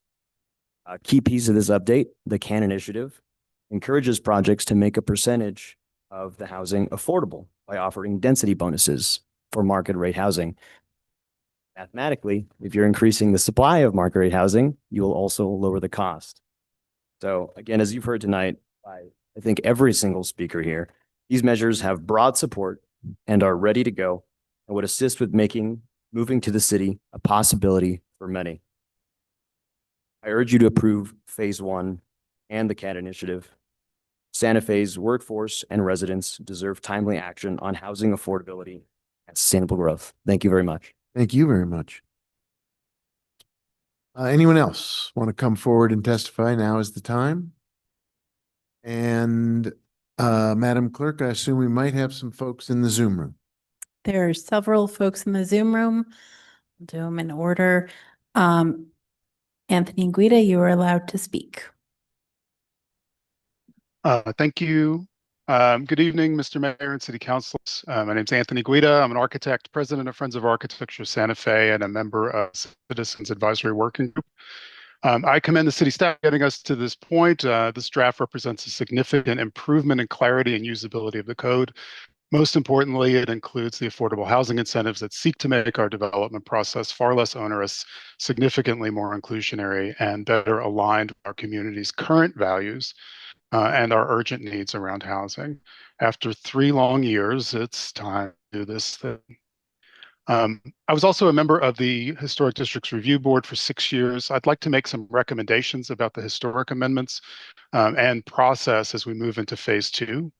The historic code is part of and has historically informed our larger land use code, and an ad hoc historic subcommittee should never have been separated from the TOG and COG citizen subcommittees that were advising the rest of the Chapter 14 code. This is something that can be fixed in phase 2. As imperfect as the historic updates, historic code updates are,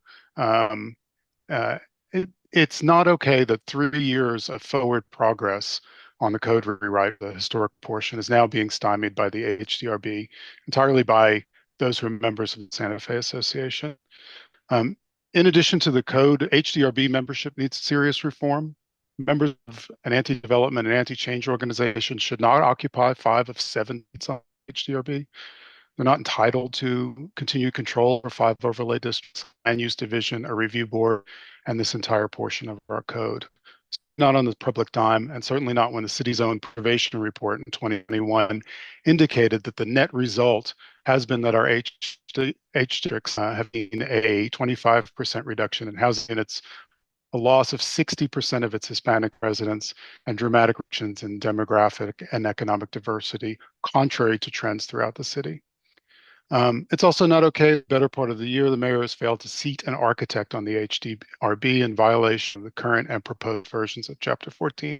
And one architect would represent a majority of applicants, actual preservation know-how, technical and design expertise. Thank you for listening to me. Let's get the rewrite passed. Strongly consider dropping the historic board amendments. Let's focus on positive change in the next phase. Thank you very much. Thank you very much. Appreciate your calling in. Others in the Zoom room? Next is Bruce Throne. You are allowed to speak. Yes, can you hear me? Yes, sir.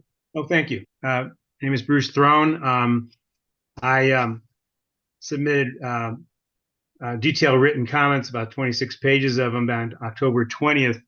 I won't get into them here, but except for in a very superficial way. The devil's in the details. We all know that. My focus was more on, and I certainly applaud what all the encouraging things on affordability.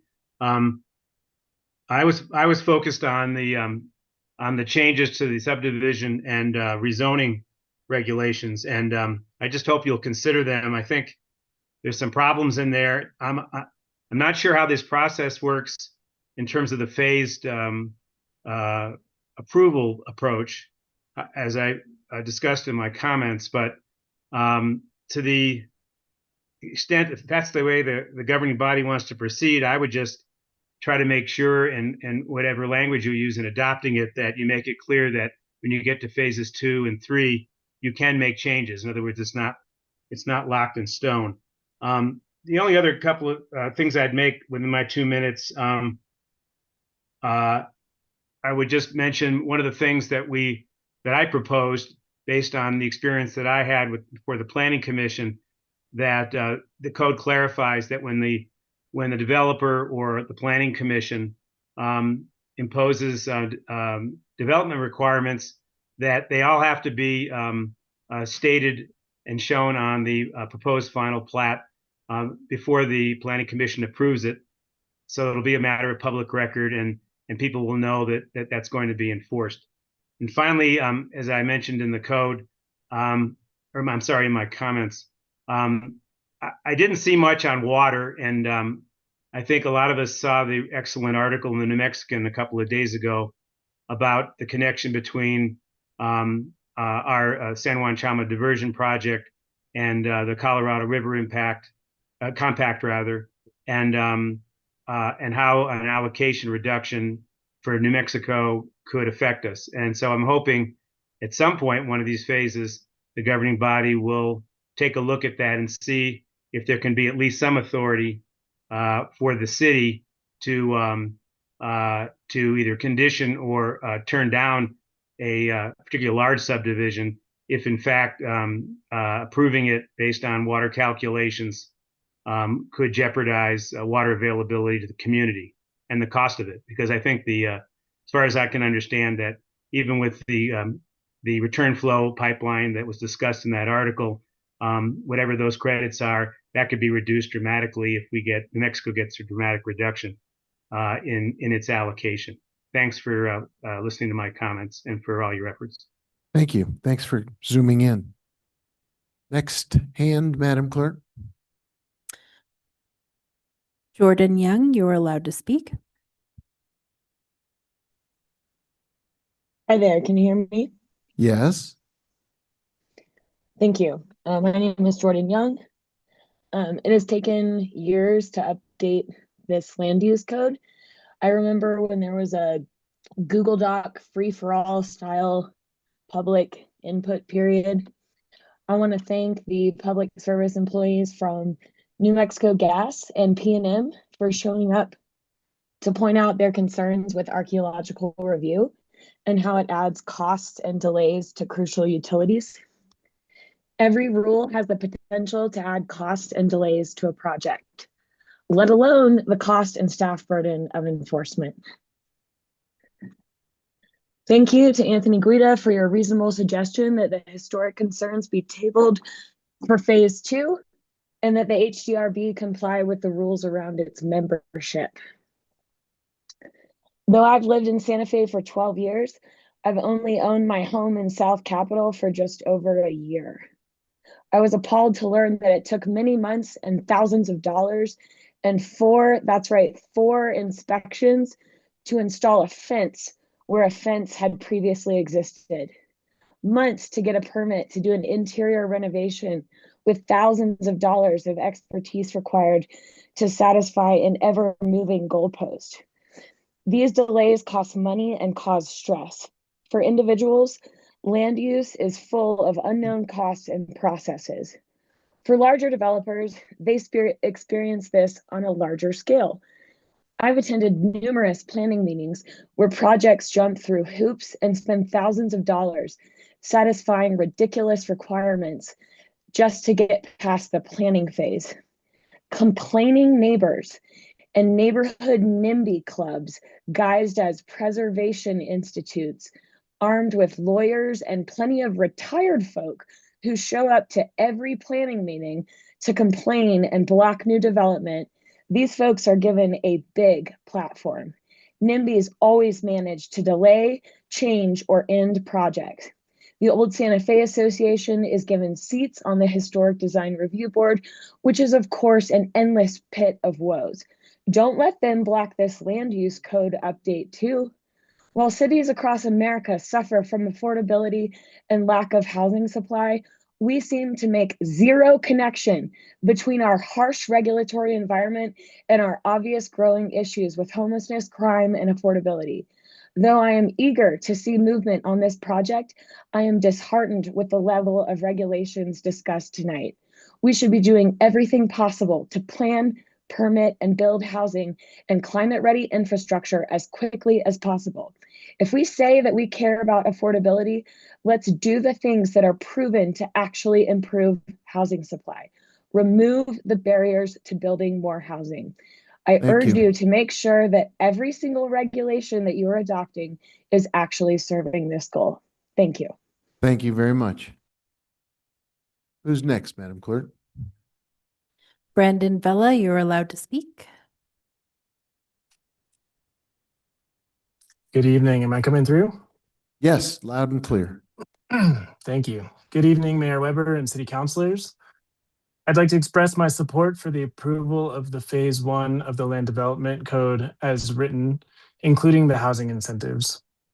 I appreciate the diligence that this council and other committees have shown in developing and reviewing this phase of the update. It was over a year ago that I attended the LDC Phase 1 open house, which was a great opportunity for the public to engage with the plan, ask questions, and make comments. There's still much work to be done in phase 2, and with many of the reviewing bodies recommending adoption without change, I think it's time to pass this phase of the update and get on with the massive amount of work still to be done. Every week, month, and at this point, years that the decision is delayed, folks continue to wait for homeowning opportunities. New businesses are choked by parking minimums, and this chamber is tied up when it could be making progress on other issues. I encourage this body to approve phase 1 tonight and open the way for increased housing and progress on phase 2. Thank you. Thank you very much. Back to you, Madam Clerk. Jenny Parks, you're allowed to speak.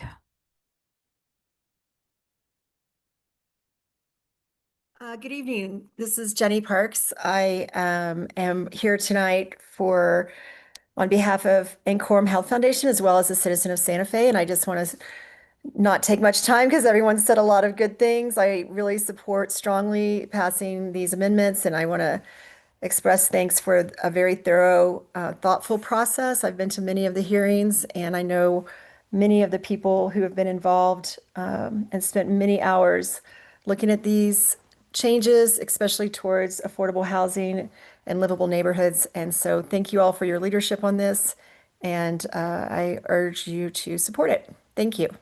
Thank you very much.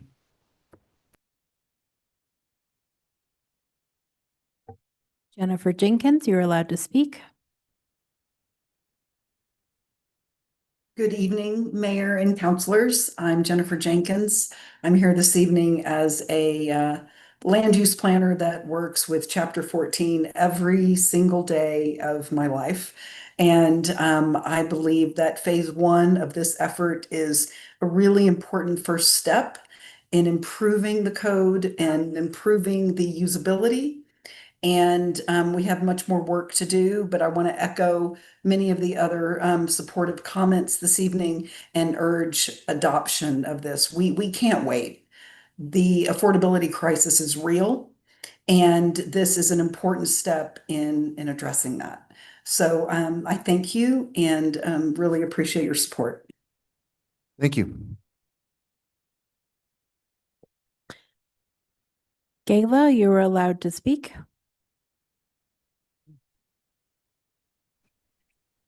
Good evening. I'm Gayla Bechtel. I'm an architect in Santa Fe. I also serve on the Archaeology Review Board.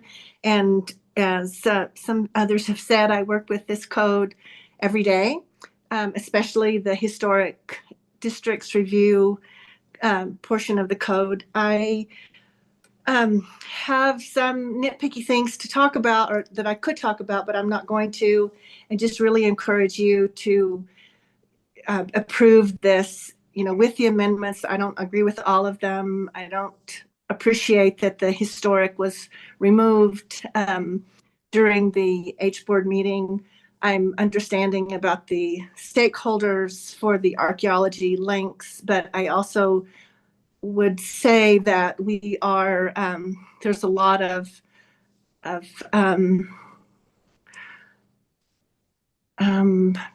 patrimony of Santa Fe often gets bulldozed. I hear lots of stories and would love to be able to continue to add to the archaeology knowledge of Santa Fe. But bottom line is, truly, I would love for you to approve this tonight. We need the affordable housing, or at least those incentives. And I so appreciate the staff really working so diligently and so hard to get us at least to this point. And let's just keep going. We're all, I know the architects are ready to start phase 2 and then hop on the Santa Fe Forward. So thank you so much. Thank you very much. Next up. There are no more hands raised, but if anyone would like to speak in the Zoom room who has not spoken, please raise your hand. I am seeing no one else raise their hand. Very good. That then completes the public testimony part of the hearing. What I'd do now is I would entertain a motion, and then we can go to work on amendment. Motion to approve. Second.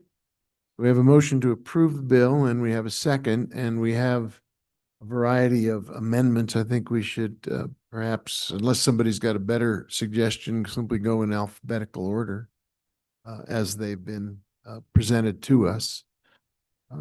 So that would lead us to take up Amendment A. Yes? Sure.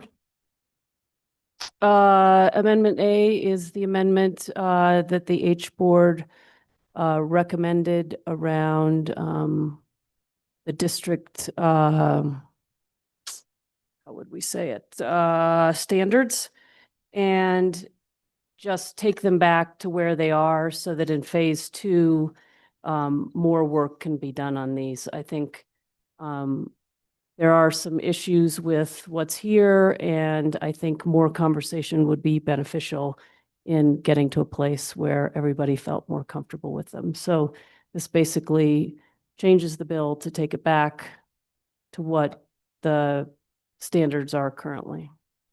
Are you moving that amendment? I did, didn't I? I moved that amendment. Is there a second? Second. We have a motion and a second. Is there discussion of Amendment A? Madam Clerk, could you, Councilor Cassett? Yeah, thank you, Mayor. Is there staff available? I don't see anybody at the podium. Used to talking to somebody. Maybe Heather, maybe you would be the.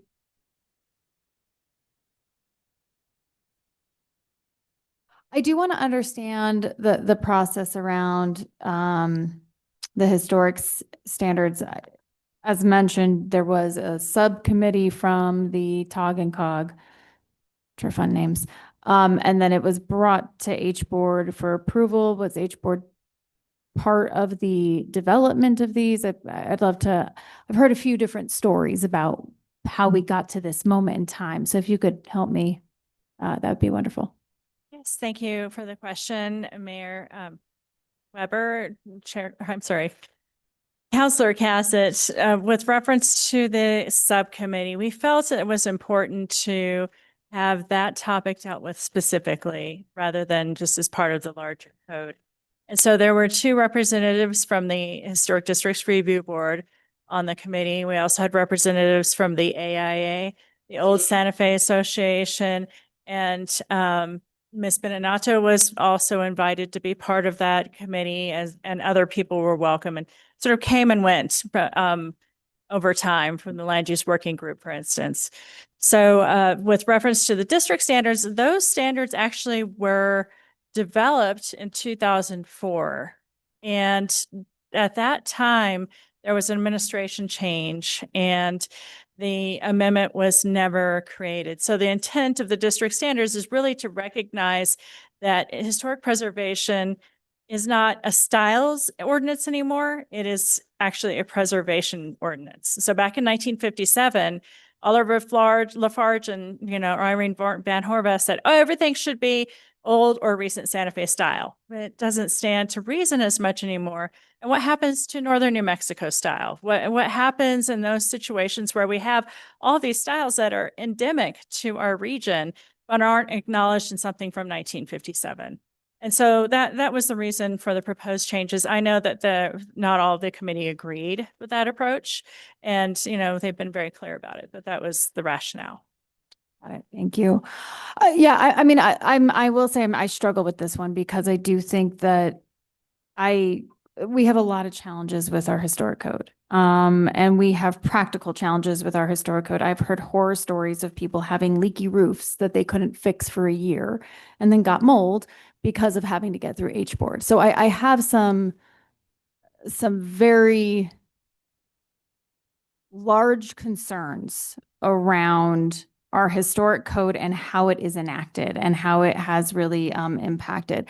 My challenge right now is I will simply say that with the bulk of this piece of legislation in front of us, and historic being, I would say, the area of land use that I am least familiar with, that really understanding the impact of these changes, for me, it's really challenging, and whether or not they are actually reaching some of the big concerns I have. So what I would ask when we move this forward, and I know that we've discussed this, when we get to phase two, that we're going to start to take these things in chunks, because every single topic that we will discuss tonight, that we have discussed, could be its own legislation that could be a, 3-hour conversation in its own right. This stuff is really complicated. So I guess those are my comments right now. I think at this point I will support this amendment, but I would really like to see this come forward quickly.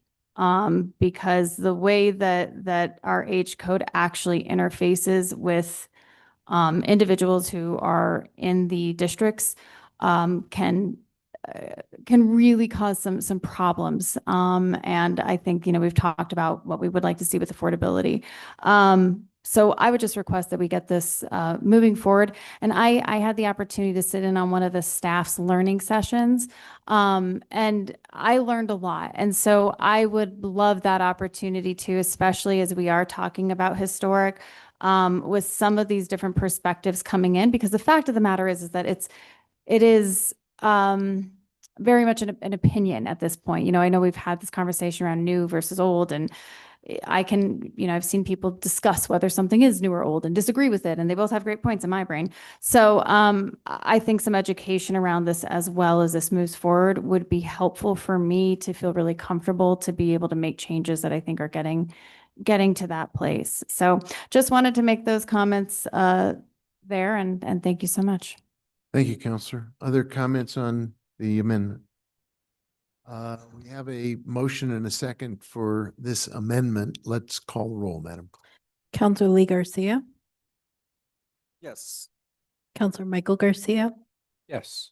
Counselor Lindell, Counselor Romero Worth, Yes. Counselor Cassett, Yes. Counselor Castro, Yes. Counselor Chavez, No. Counselor Faulkner. No. Motion is approved. Thank you. Let's go to Amendment B, which I believe is characterized in the packet as a technical amendment, Counselor Cassett. Yes, it is. If we go to Amendment B, this was both Director Lamboy and Assistant Director Moore referred to some of these areas where there were mistakes in some headings, some what's the word I'm looking for? Spelling.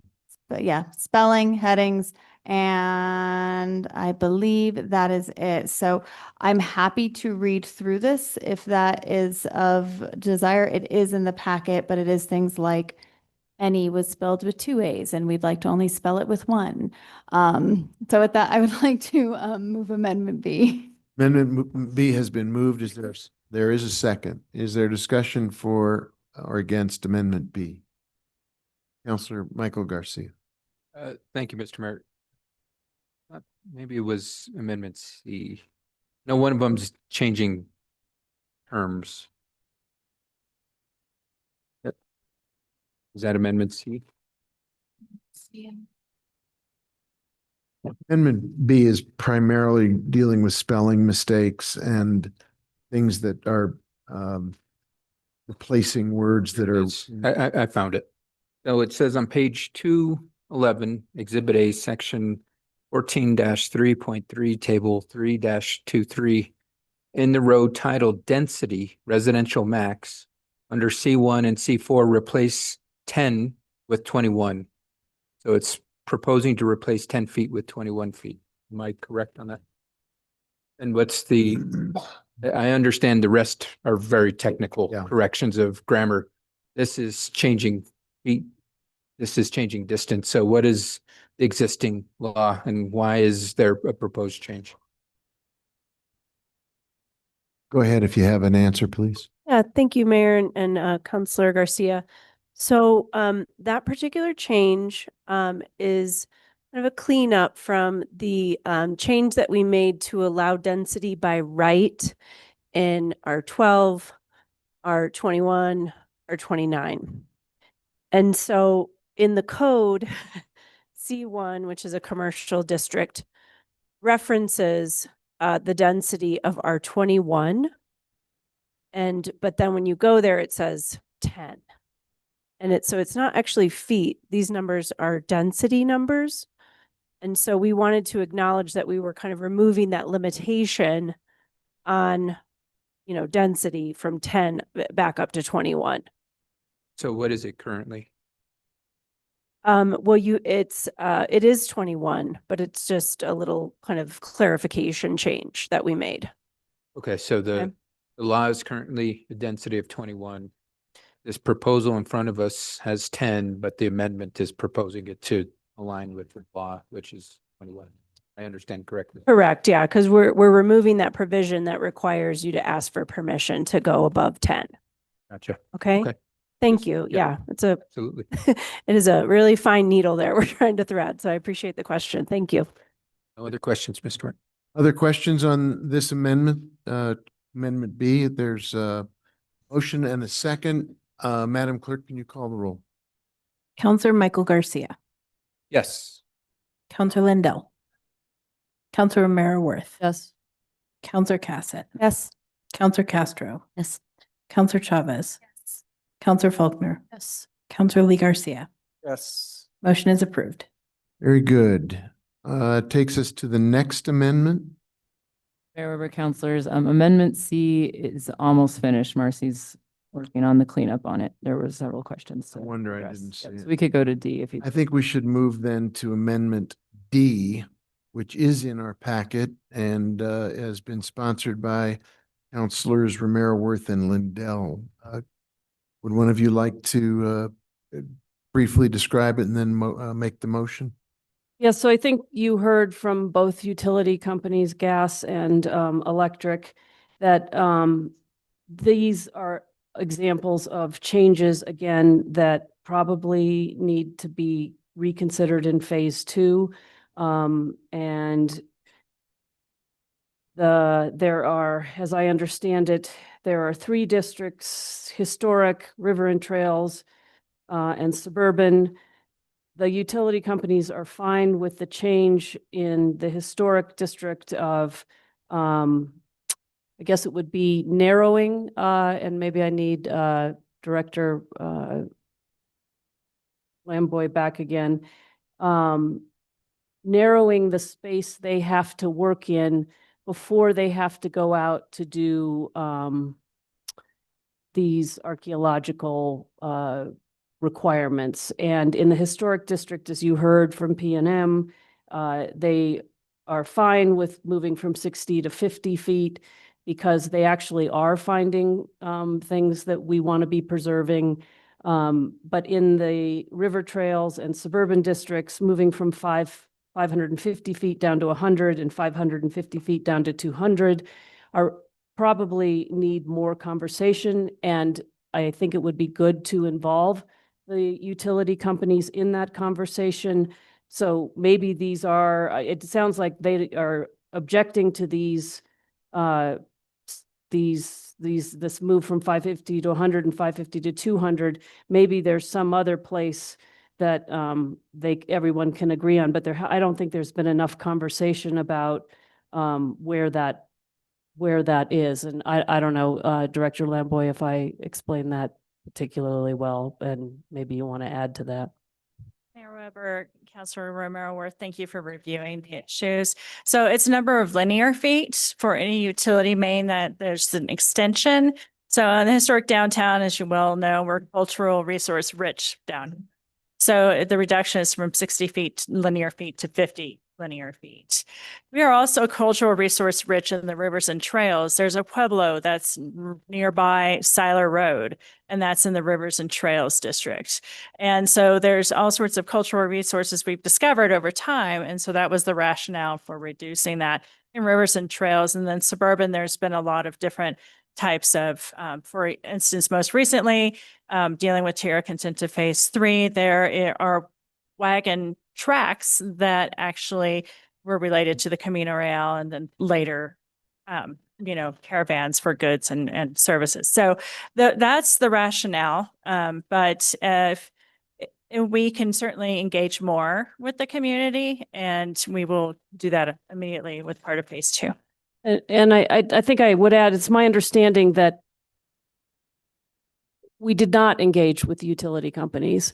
And I think we should, because they are one of the stakeholders here. There may be real reasons for these distances, or the distances, there may be another sweet spot that can be agreed upon, but I don't think we did a very good job of engaging all the stakeholders in making these adjustments, because they are coming to us, they came to us today. I think most of us got an email about this. I understand the gas company sent a letter. I've never seen that letter. I don't know who it was sent to, but the fact that they're emailing in this 11th hour, my understanding also is that they were only notified about this last week. So it just seems like more conversation would be important before we make these changes, at least in the River and Trails in the suburban district. Motion. Oh, I seem to be forgetting that part. I would move Amendment D. There a second? There is a second. Is there discussion of this amendment? I see a hand up from Counselor Cassett. Thank you, Mayor. Director Lambo, so I've heard some conflicting information. One, that there has not been anything found outside of historic, but it sounds like there has been. So besides the two that you just mentioned, off Siler and Tierra Contenta, how often are we running into this problem where we are finding historical materials that would be important for archaeological preservation? Mayor, Councilor Cassett, the suburban district is where we find the least amount, but Tierra Contenta is in that suburban district. Certainly, there are a lot of things that aren't discovered because of the techniques they use to do utility mains, which is to bore, and it just destroys everything in its path. There's no way you can understand do that. So that's the reason we need to understand the context. There's mapping that the state does to know where those archaeological sites are that have been discovered. But, there are times, for instance, over with the Carmelite Seminary, there was an archaeological study done for the Modern Elder Academy, and there was some historic trash, for instance, a beer bottle. I don't know if the nuns were drinking, but anyway, so that from the 1940s.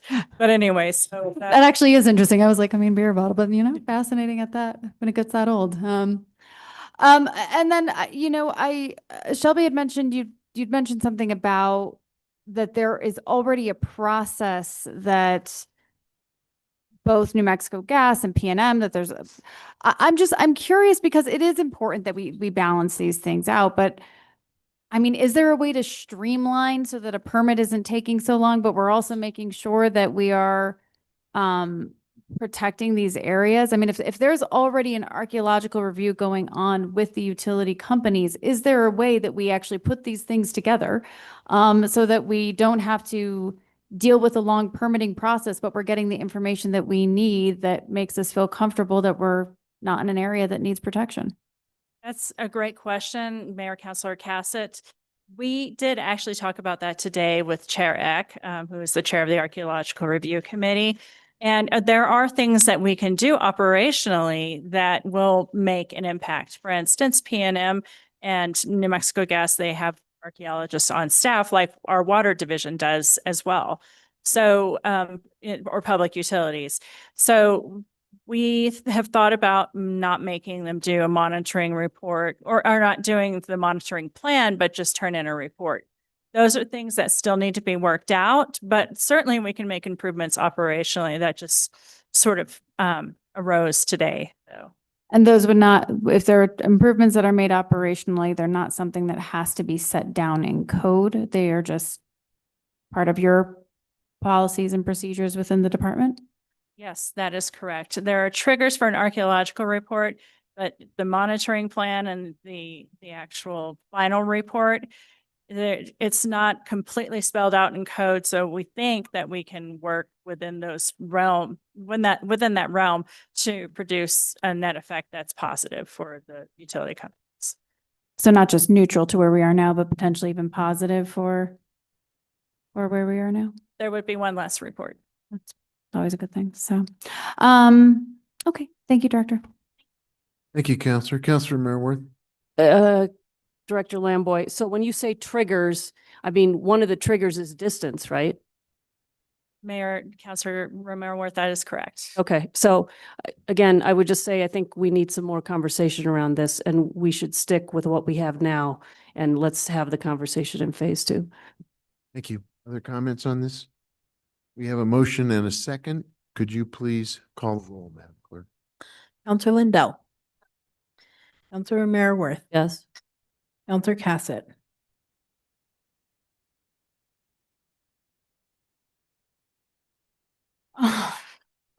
Pass for a minute. Counselor Castro. Yes. Counselor Chavez. No. Counselor Faulkner. Yes. Counselor Lee Garcia.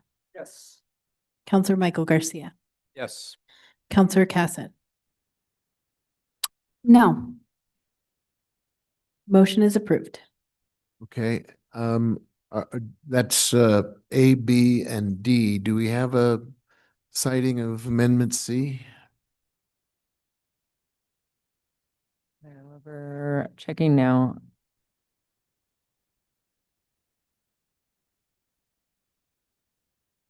You might still be formatting it. I don't have it yet. Is there other conversation folks want to have about the bill generally? Hang on one sec. We don't have Amendment C. Do we have a estimated time of arrival? It's basically finished. Okay, so any minute now. All right, so I would entertain other comments before we, if this is a good time. Counselor Garcia, go ahead, sir. Thank you, Mr. Mayor. Quick question for staff. I know the Santa Fe Homes program is roughly around page 454. Can you help point out for the public where it clearly states that if a developer wants to use the density bonus, that they cannot pay into the fee, that they do not, they pay the fee, they do not qualify for the density bonus? Mayor, Councilor Garcia, that is correct. So we really want to incentivize the construction of affordable housing on site. While we've received a lot of benefit from the adoption of the fee in lieu program, the default is that they get the density bonus and they pay. And so if the fee in lieu is not going to sponsor additional density bonuses, if they construct affordable housing, then the bonus is applied. It's just in the case that there's no affordable housing on that site. Okay, can you help me point out to the public where in the new rewrite where it states that? Because as somebody's reached out to me saying they don't see that stipulation in here. I will have to, I'll look that up and get back to you, Mayor, Councilor Garcia. Okay, thank to you. Get that specific site. Great, thank you. Thank you. Counselor Lee Garcia. Yes, sir. Thank you, Mr. Mayor. Again, definitely appreciate all the work on this, and I guess my overall question, at a median house price of 572K for the city of Santa Fe, are we fully just saying more supply is going to cause price to come down? Where do we get our affordability? Because I know that even though we have more units in the market, Santa Fe is such a desirable place to live and buy a house. And so I'm not, again, this is kind of conversation or questions over our overall intention here. How many more affordable units are we really looking at, attainable units or affordable units are we going to get out of this? I don't know who has the answer to that. And I guess this is just more in form of a comment than it is a question to any particular staff member, because back to the question of how do you put a limit on what somebody can sell a unit for? And attainable is the term I like to use, because affordability is very difficult for many people who are in a lower threshold of income. And so for the units that will be affordable or attainable to people, what does that look like in this new code rewrite? I guess that is in form of a question. Yeah.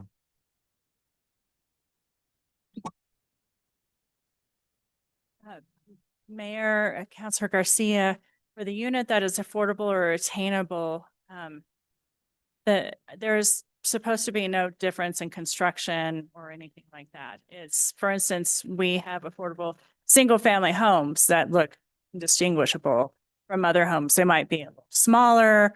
They might, have different floor plans or whatever to accommodate for a resident. But they blend, for instance, in Tierra Contenta. It's hard to identify what's affordable and what's not. And the intent is to keep their program going. And again, that will follow the area median income, obviously, and what those units, they can't sell above that. So again, just wrapping my head a little bit more, and as we go, we always learn something through all of these exercises, even though we've kind of been through it over and over again. Other than that, no other further comments, Mayor. Thank you, Counselor. Were you able to find the chapter and verse that Counselor Michael Garcia was asking about? Yes, Mayor, I was. Thank you. Yes, Mayor, Counselor Michael Garcia. So it is, gosh, I pulled this up. It's page 457 of the document, and it's under section, get this right, 14.7.2 E, which is standard development incentives. And it is under 1, which is density bonus, and the Roman numeral I. And it says that a developer providing on-site Santa Fe Homes program dwelling units is entitled to a density bonus of 15% over the density allowed by the zoning district. So this is a kind of a subtle change, but something that's impactful. So compliance with this could mean that a rental development is going to provide maybe 5% of units as affordable and pay a 10% density bonus or fee in lieu. I'm rather sorry, let me correct that. They could, because they would have to pay a density or a fee in lieu, but if they provided some units on site, for rentals, then they would get to have that bonus. Or they could just provide all of the required rentals. So it could be a mix, but they can't just pay their way out of the requirement. Okay. Go ahead, Counselor. Thank you for that. So now it's changing a little because now it went from they can't pay the fee to qualify to now where they can pay somewhat of a fee, but qualify halfway. And I think it's unclear the way it's written. It should clearly stipulate. I'm of the mindset to qualify for any density, they can't pay any fee. Not half and half. There's no density bonus if they're paying a fee. And so that's if the way it reads, and it doesn't even read, my understanding of this is that there is kind of an option for a half pay the fee, half get density. It just says when offered for sale, 20% of a developer's site allowed base dwelling units shall be SFHP, Santa Fe Homes Program units, meeting all requirements of 26-1. So two things here. We should further clarify at minimum, because this whole jumping around from this section to the next section is what this whole first phase was supposed to eliminate in regards to the cleanup. From my understanding, the first phase, when it was sold to us 2 years ago, it was going to be technical cleanup and beautifying.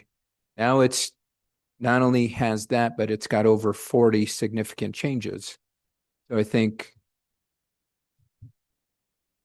it's my opinion, if a fee can be paid and density can be still gotten, this density bonus, we need to clearly stipulate that here.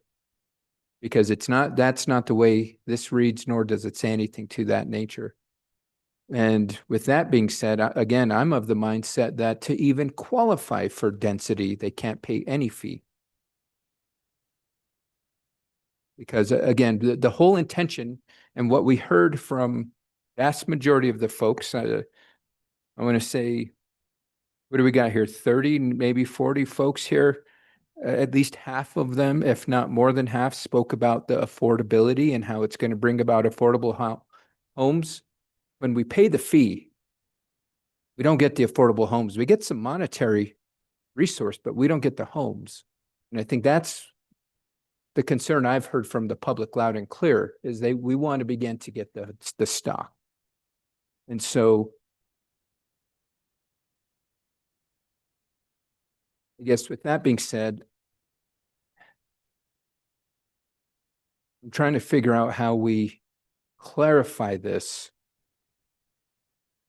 So, Mayor, Councilor ahead. Garcia, I'll just add, we do see these types of projects come forward. A rental project development that is required to provide, 15% affordability. And, sometimes we can work with those and they might, as I indicated, provide 5% of their units as affordable and then pay a fee in lieu for the balance. So that was the intent here, was to encourage really those units, some units to be provided on site. And the Santa Fe Homes program does kind of allow for that alternative means of compliance with the standards and the requirements. Right. But Chapter 26 too. So now that I'm going back and looking at this section that was cited, this is just actually citing the Santa Fe Homes program requirements. Has nothing, this is previous, because section 1, as cited earlier, was this 20% for the for sale homes. Section 2 talks about the 15%. Then it gets down later where we modified it because of the lack of development that happened that actually included the fee. So again, I'm having a hard time figuring out where it explicitly says in this change that a fee must be paid for, or there's hybrid, non-hybrid process to qualify for the density bonus, and how the fee plays into that, because then you get into section E, which is actually the density bonus. And I'm not seeing anything in here. I've read it 3 or 4 times. Section E, 1 through subsections 1, 2, 3, 4. Nothing around the fee. It gets down into fee waivers. So I think that we've got an issue here. We've got a problem. We've got to fix it, because I will not vote in favor of this the way it's currently written in regards to how the density bonus can or cannot be impacted by a fee being paid or not being paid. And so for my colleagues on the dais and anybody in the public that's looking at this, and this is on page 457 of this LDC Foundations document. And we're going into section E, standard development incentives. Item 1, density bonus. Developer for providing on-site Santa Fe Homes dwelling units is entitled to a density bonus of 15% over the density allowed by the zoning district. That kind of gets to what was being said, but then there was the conversation of hybrid, of, well, some fee can be paid, but you still qualify for the density bonus. And so that to me leaves a lot of interpretation and wiggle room. And what does that density bonus actually work out to? Is there a formula, right? And for example, if, if 10 homes were supposed to be affordable, and they paid the fee for 5, they only get density bonus of 5. I mean, there needs to be a formula that really demonstrates how this is going to work out. And I don't see it in this section here. Counselor, you got a couple of your colleagues whose hands are up as well. Oh, okay. Happy to yield the floor. Let's just take it in order here.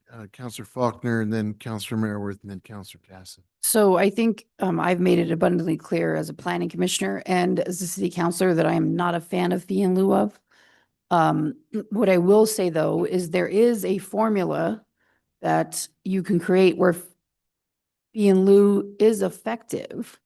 And I'm just wondering, is what you're attempting to do is kind of find some kind of hybrid until we can find the right formula for fee in lieu of? Because if that's the case, I'm comfortable with the language that we're using. But the reality is fee in lieu of is very complicated. And I don't think we have the right formula right now. But I do think this as a round one compromise until we can get to where we can establish a better version of fee in lieu of for the city of Santa Fe. Is that kind of the goal? That's what I'm trying to get at. Is this kind of like you're putting a holding place by coming up with this compromise until we can remedy what is vastly wrong with fee in lieu of right now? Thanks, Mayor and Councilor Faulkner.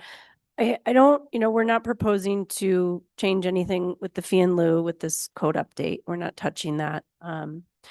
And what we have heard is that, folks want more affordable housing. And so we, propose this, kind of slight change, but, maybe somewhat significant to, really change this incentive to only benefit those developments that are actually delivering on-site affordable units versus something that's available to everybody who pays the fee in lieu. The ways that developers comply is through their contract with the Affordable Housing Office, and then those are approved by the governing body and the city manager, how I understand it. So we are just trying to thread the needle again here and being responsive to what we're hearing in the public through this measure to say, only those providing on-site dwelling units get to benefit from the 15% density bonus. If you're paying a fee in lieu, 100%, no affordable housing, no density bonus. And is there any intent in any of the other phases of the code rewrite that we're going to address fee in lieu? Mayor Weber, Councilor Faulkner, yes, like I mentioned in the presentation, there's still more work to be done. And we need to test this as well. The Affordable Housing Office has a provision in the code. So the density bonuses, the effective June 7th, 2014, thereafter in section D, that is all existing code language. And so the governing body may approve an alternate means of compliance, and that's where you get that hybrid of, affordable units provided on site plus a fee in lieu. That is part of the negotiation through the Affordable Housing Office. It's not managed through the Land Development Code. So, but the density bonus, what we are saying is that a density bonus only, applies in the case that affordable units are provided on site.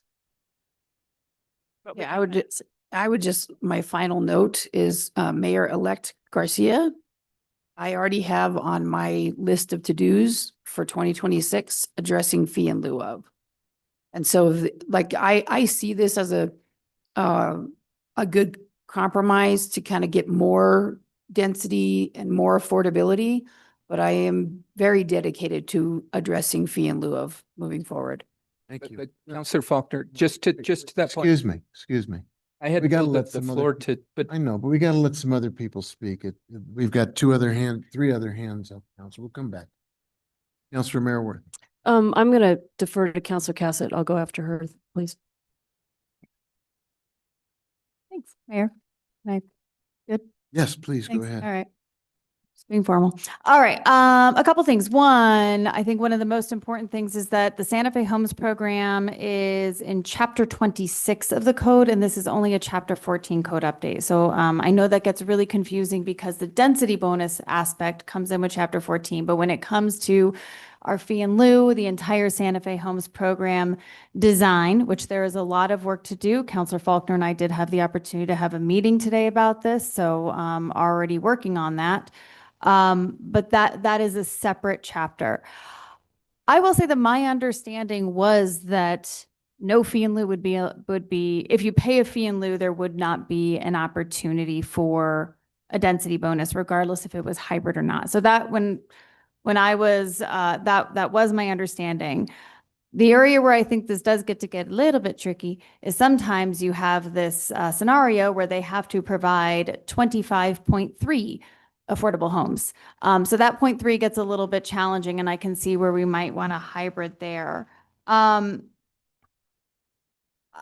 think that this could probably be an easy fix, because I would also be in favor of saying that if you are providing, except for that like 0.3 or something, I want that money. Because why not? I mean, if they can't build 0.3 of a unit, we may as well get some money in the Affordable Housing Trust Fund. My concern is this might take a smidge of wordsmithing. I don't think that this is too hard of a shift to make. I don't know if you all have any thoughts on how we might be able to really specify this, but I don't think this is too challenging of a change. And again, this had been my understanding that if you pay a fee in any way, shape, or form, unless it's a fraction of a house, you don't get a density bonus. So I imagine with a little bit of thought process, we could probably fix this in about 15 minutes. Is my Mayor, Councilor Cassett, in the code, the chapter 14, it is clear in stating that, no density bonus if the units are not provided on site. However, there are alternate means of compliance that's managed through the Affordable Housing Office, not through chapter 14. And with those alternative means of compliance, so what we're saying that there's no density, you get a density bonus if you comply with the Santa Fe Homes program. But we were also saying, well, now I'm getting confused. If we have on-site dwelling units. So if there's an alternative means of compliance, is there another step in approval of that for a density bonus? Does that have to go through, planning commission? Does it have to go through us? Mayor, Councilor Cassett, with It doesn't have each to go through us. development application or subdivision plat review, the Santa Fe Homes program is included as part of the packet that goes to the planning commission. So all of those things will have been worked out by the time the planning commission acts on the case. So only those cases would only come to the governing body if there was an appeal. Okay. So is this something that we might have to make that clarification in chapter 26 then? Mayor, Councilor Cassett, I believe that is correct. And I would like to consult Fabiola, Director Chavez, as well as Director Montoya, just to be sure Okay. everything is accurately written. Okay.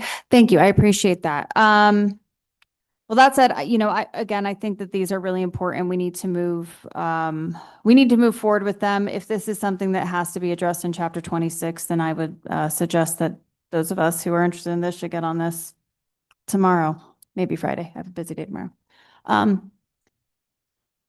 Mayor, Councilor Cassett. So Assistant Director Moore came up with an idea, a developer providing all required affordable. Yeah, sorry. So we're reading that density bonus section. So a developer providing all required SFHP units on site is entitled to a density bonus of 15% over the density allowed in the zoning district. That sounds good. But I think we need to point out the fractional piece. We round up. We round up anyways. Great. Okay. I'll yield. Thank you. Councilor Merriworth, and then we'll come back around. I know there are other hands up as well. Councilor Garcia. Yeah, I think if we're going to make a change, we need to see it in writing, right? So that I can see what you're doing. I would just note two things to those who are interested in making the fee in lieu of change. We did make changes in, what was it, 2018, 2019?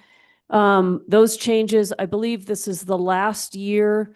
We've been stepping up what developers had to pay in the fee in lieu. This was the last step up. And so the timing, I think, is good to be looking at some tweaks to the fee in lieu of provisions and what they have or haven't been doing for us. So I just would flag that. I would caution that I don't think we want to get rid of it. I know there is some sentiment for that, but I don't think that's our best option. And I also wanted to flag that the money we get from fee in lieu goes into the Affordable Housing Trust Fund. It is leveraged there 3-to-1. And we have made an important pivot with that money. The Community Development Commission actually met prior to our meeting, our budget meeting, and made the final awards, finalized the awards under the RFP that will prioritize the actual building of units with that money. So fee in lieu of is actually going to be important in that work. And I just want to flag that for the community because I don't think it's widely known that that money goes into the Affordable Housing Trust Fund. It's leveraged 3-to-1, and we are now using it to build actual units. So I just wanted to make that point. Thank you, Mayor. We have a bunch of hands down this direction as well. I just Go to Counselor Castro. I just wanted to make a note that I did send city attorney and our legislative team a written version of this, and I'm going to read it just to see if this is what we're hoping for.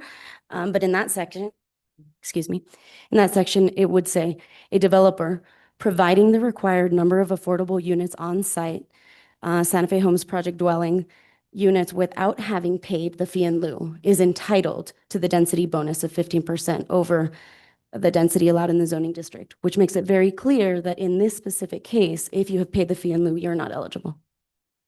Thank you. And that language, to go back to what Councilor Mayorworth said, we have to have actual written words, so you've provided them. Thank you.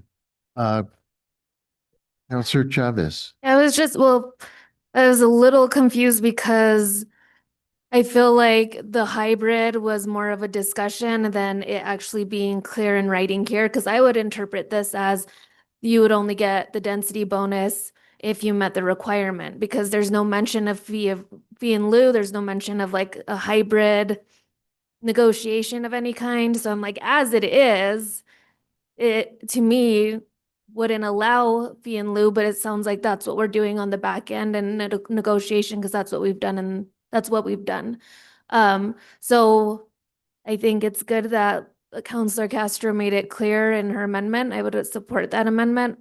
Although I would say if we're going to be doing something, we need to make it very clear in writing as we make these changes, because if we are questioning it, imagine we're just putting our developers and everyone else that has to work with this document in the same situation they were in before, which is not having the same understanding.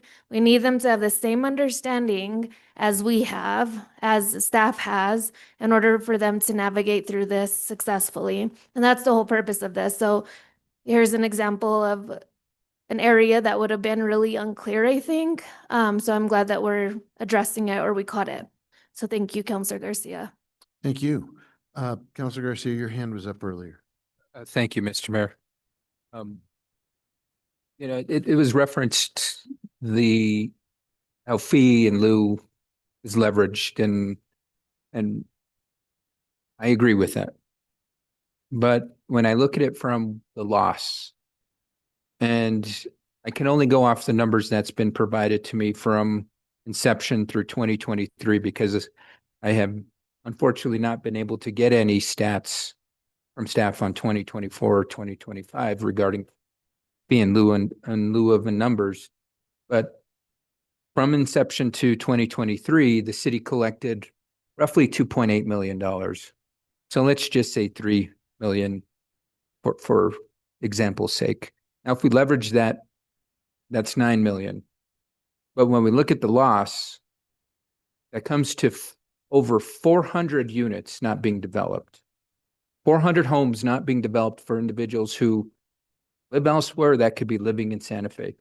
Or 400 homes for folks that are on the verge of moving elsewhere that can continue to live here in Santa Fe.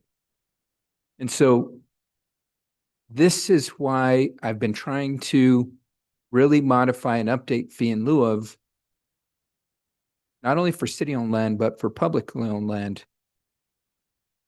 I mean, privately owned land. I mean, this is a project I've been working on for over a year. I was told that I couldn't change fee in lieu of because of this chapter 14 was coming before us. That was over a year ago. And so I think I'm thankful we're at a point in a time where there is much more of an appetite to really look at modifying this and ensuring that we are working responsibly to ensure that we are actually walking the walk when we say we want affordable homes. Because the challenge, what we're doing right now, especially is with collecting the fee, is we're providing a lot of it for vouchers, et cetera. There's not units that are accepting these vouchers. And so I think we have to begin to change the talk. And this is why it's so frustrating that folks that are now arguing affordable housing argued against eliminating the fee in lieu of for Midtown campus.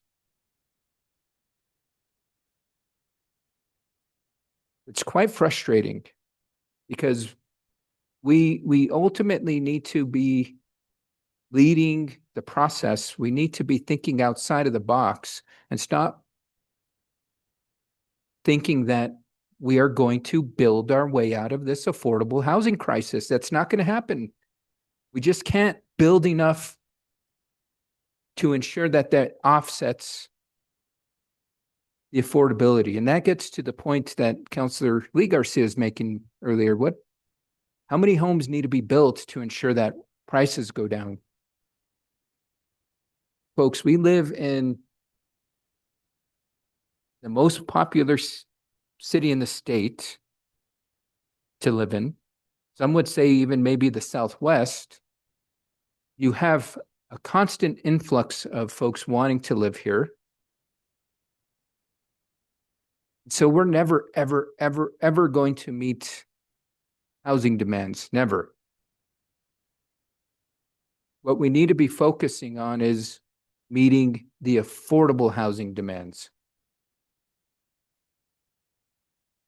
And so I'm thankful we're working on clarifying this policy in front of us. But it gets to the bigger context of how are we as a city really beginning to shift the paradigm and set some realistic goals in place to say, city needs to develop 1,000 affordable units each year over the next 5 years. And at least we have 5,000 affordable units on the market. Now, it was referenced that, well, this is the Affordable Homes Program is in Chapter 26. The provision we're talking about is Chapter 14 that references Chapter 26. We're talking about a new provision here. And so I want to make sure as we're adding these new incentives, we're doing so that is crystal clear. And it gives the direction in how we as a government want to work to support the residents of Santa Fe to ensure that there's affordable and workforce housing. And so I guess, let me ask this question for staff, because affordable units have a time limit. We didn't even scratch the surface during this phase 1 of extending that time limit, right? To say, let's make these affordable units available for 45 years. Because right now it's, I believe it's like a 10-year process. Let's really begin to ensure that there is affordable homes long-term. So could we make that part of this provision?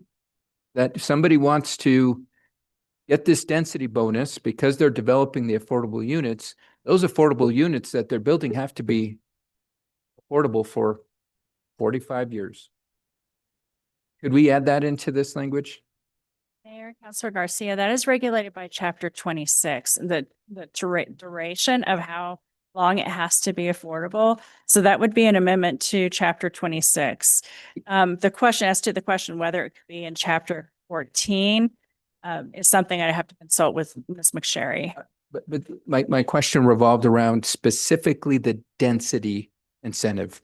The homes that are that are going to be built or potentially even additional, because that's the way it was sold to us during the presentation, there will be more affordable homes. Could that stockpile that's of affordable units that's developed from these incentives have a 45-year minimum requirement in it from this? Because I agree, Chapter 26 is over here, but we're developing a brand new process right now, which is the density. And so that is where I'm wondering, how can we begin the process of having some type of time limitation on this specific provision of density? Mayor, Councilor Garcia, certainly we can add it to Chapter 14, although I would encourage that it be in Chapter 26 as well. I know that there's problems when a person who has been there 29 years sells a home and loses half of the equity because they weren't there for 30 years. And so there's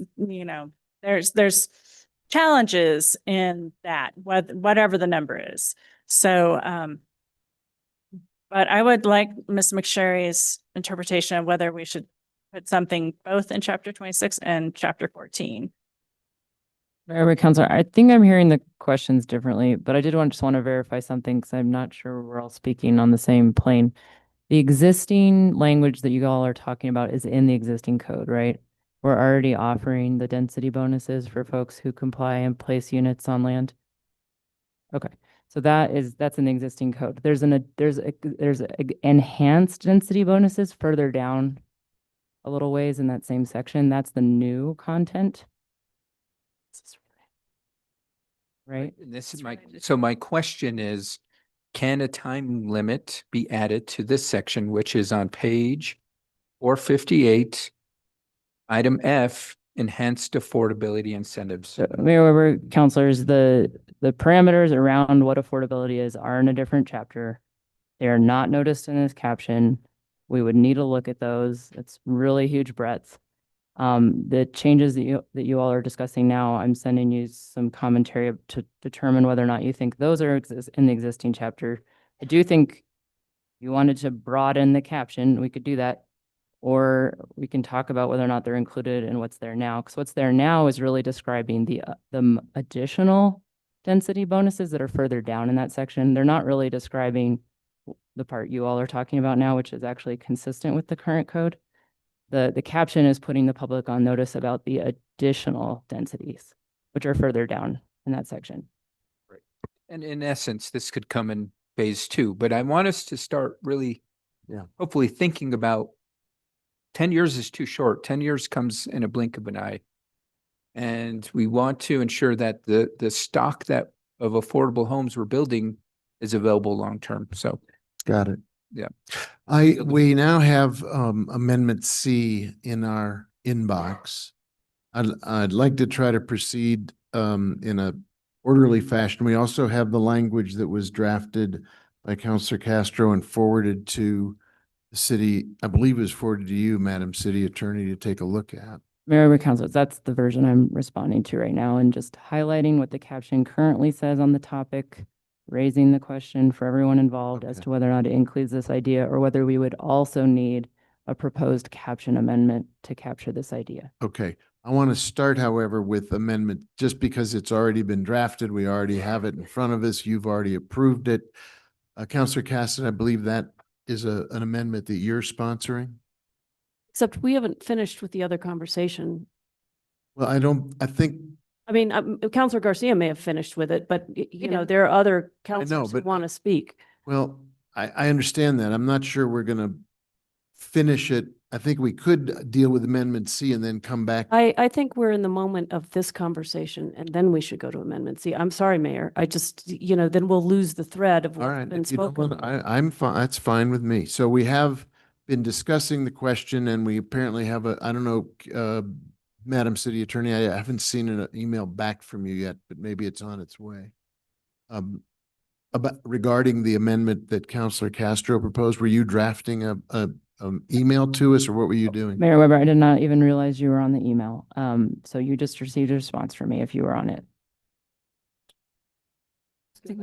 Yeah, let's go back down to discuss the proposal in front of us.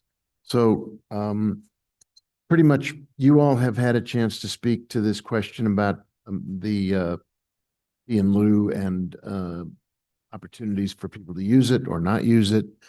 Who else wants to speak to it? Mayor, I actually wanted to bring something up. It is not actually contradictory to both not support banning of fee in lieu on Midtown and also supporting how do we do more density bonuses. This is a complex topic with complex policy solutions that in a variety of different ways we need to work on how do we get to these places. One thing that I think gets really wrapped up in these conversations that we talk about is this difference between affordable housing and workforce housing. We have mechanisms by which we can create affordable housing. We have mechanisms by which we can have developers create affordable housing. Our problem really comes with missing middle. And this gets to the point where we have a much harder time with directing this. This has to do with state housing laws. This has to do with anti-donation. This has to do with the Santa Fe Homes program. And this is where the conversation around the supply and demand actually really gets important. Affordable housing is extremely important. And with that, we're only talking to up to 120% of the area median income. In Santa Fe, as has been, demonstrated, the popularity of our city has caused, enough people to move in that individuals may be making well over 120% of the area median income, therefore not qualifying for any of the affordable homes, and they still are unable to live here. So this is where this balance of building directly affordable, creating direct affordability, and also how we deal with the supply and demand issue is really important. Which is why when we talk about some of these density bonuses, for example, and I know that it had been brought up that not all of the density bonuses are going to be affordable units. That's true, but they are going to be smaller market rate units. And if you deal with the market, you're going to necessarily understand that, if you can't rent a 900 square foot unit for the same amount that you're going to rent a 1,500 square foot unit. It is about how do we build a healthy housing market in the city of Santa Fe. We do not have a healthy housing market. That is one of our biggest issues that we deal with. And there's not going to be one simple solution or one simple actually even income range to build to create that healthy housing market. As long as we do not have homes in the middle that again are not qualified affordable per Mexico state law, per HUD standards, then we don't have a place for people to move up as they start to make more money and therefore opening up those affordable units. And therefore we will always be in this deficit. The reason I bring this up is because these are not simple fixes that we can do on the fly. And they are really important that we start to look at how do we use inclusionary zoning? How do we use our fee in lieu? I think to Councilor Romero-Worth's point, we haven't been using it as effectively as we would like to. That's a problem. Our fee in lieu may be much more valuable if we start to utilize it in a way that's actually creating affordable units. I just think that this it's such an important issue for the public to understand is that when we are talking about the spectrum of housing, when we're talking about, we always talk about like nurses and teachers, there's a lot of individuals who are not going to qualify for those affordable units, still can't afford to live here, still are commuting from Rio Rancho. And unless we start to deal with the market structures and the market forces at play to the best we can, I mean, there's a lot that we can't, it's private entity, we're government, there's only so much we can do. We're never going to really reach a place where Santa Fe is an affordable place for everyone, regardless of whether we are dealing with the official definition of affordable housing.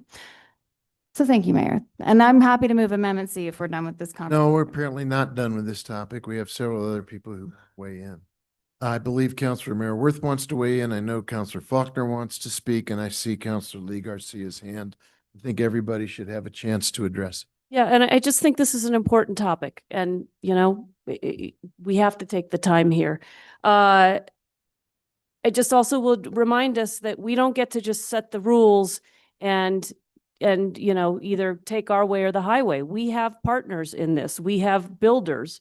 We have to pay attention to we have to pay attention to the market. We have to pay attention to the builder's costs and what it takes to actually build things and how these projects pencil out. So to think that we dictate the rules and everybody's just going to march to our drum is folly. So I just have to point that out. And we saw that with before we made the changes to fee in lieu, we weren't getting any housing built.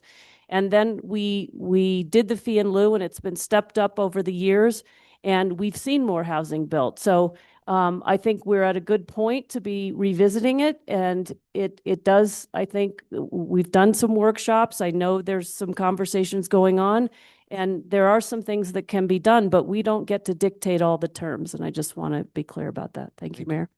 Counselor Faulkner. So there's a couple of things that I struggle with on this fee in lieu of conversation. One, development stopped because in 2008, we had a depression and we called it a recession. And when we put fee in lieu of in place, people weren't building not just because it was too expensive. People were not building because we were in a recession. And this had a sunset clause on it that we ignored. And for all of the talk about how great fee in lieu of is, you don't see hardly any affordable apartments, and apartments are like the gateway into housing. And so what's frustrating to me is like, we love fee in lieu of is great. It's great. And except for that, the community isn't benefiting, like such a small portion of the community is benefiting. Apartments are like critical to getting into permanent housing. And we are seeing all these apartments go up, and every single developer, almost every developer, is paying fee in lieu of and not building affordable housing. The other thing that I find interesting about this whole conversation is if we believe that just build will solve the problem, I keep saying this, Los Alamos is now going to hire 15,000 new people in the next 2 years. They are not going to be living in Los Alamos. They will be living in Santa Fe, Nampe, Pojoaque. We have to stop looking at the housing crises as it's just Santa Fe or just Los Alamos or just Albuquerque. Literally, we have to be more mindful, and we have to say we have to talk to other cities about how we're going to manage housing as a regional think. We can no longer think about it in isolated places. There's no amount of housing we can build in Santa Fe that will keep up with the demand from Los Alamos and the demand from Santa Fe. And Rio Rancho is going to face a housing crisis, and probably already is, because Santa Fe is moving to Rio Rancho. And so this is where fee in lieu of becomes very problematic for me. We say it's a good idea. I think theoretically, if you have the perfect formula for your city, it's a great idea. We have a horrible formula for our city, and it is not doing what it's supposed to do. We are not getting more affordable units. We simply are not. Thank you, Counselor. Counselor Lee Garcia. Thank you, Mayor. Thank you, Pilar, for making most of my points. I've been following this as well, and for this to be in this code right here, it follows the same pattern where you do allow somebody to pay a fee, and then you still get units, but you don't get affordable units. To my point earlier, where a house is 500,000. How do we achieve that that sweet spot where people do develop the housing and it is 300,000, and that's even still hard for some people. So I'm having a problem with wrapping my head around paying to get away from offering an affordable or attainable unit. And so we did it with apartments, and we have a lot of apartments that are very, very expensive. And I know many, many people who make decent money in this town and can't afford one of those units. So it's the same thing with the house. And Our intention as a city has always been that for sale houses would not be part of this fee in lieu of, and that's what this is doing right here. Thank you, Mr. Mayor. You. Other comments about this particular part of the code as proposed? Since we are on, Mayor, if you don't, Go ahead, Council. yeah, since we are on this, should we just make a decision on this amendment? Because it has been sent to Attorney McSherry in writing. If she sends it to the rest of the counselors, we could vote on it. I know there is some disagreement between whether or not the caption would change. But I think having the sponsor and co-sponsors of the amendment bring up their reasoning why they believe it doesn't change would be a discussion to have right now, since we're on that topic. I'm open to the perceptions on, or the favor of the governing body, how you would like to proceed. There is an email from the city attorney asking about changing the caption. There's a question raised about whether this is the best way to do it or whether to do it subsequently. I will take it up. I'll leave it to you, Councilor Castro, is your language. Mayor Weber, for counselors, I'm happy to send it out. I think there's some spelling changes that probably are needed. Or I apologize, I was doing it very quickly if we could fix those spelling errors. But I think the disagreement is whether or not the caption changes based on clarifying the requirements for the density bonus. It is my understanding that the caption does clarify the density bonus, but, and correct me if I'm wrong, City Attorney McSherry, the caption would change to include requiring on-site building to obtain certain density incentives is what the proposed change of the caption is. Mayor Weber, counselors, yes, and we might want to say requiring on-site building of affordable units to obtain certain density incentives. That is a new requirement. It would change requirements on builders if you want to change that. It is not reflected in the caption currently. Point of order. You know, you guys are having this nice conversation. I don't know what you're talking about because I don't have anything in front of me. So I don't even know what we're changing, and I don't know how to look at it against, no, I don't know how to look at it against the caption because I don't have anything in front of me. Completely understandable. Mayor Weber, counselor, I'm fine with forwarding out. We've got in lieu. This needs to be fixed.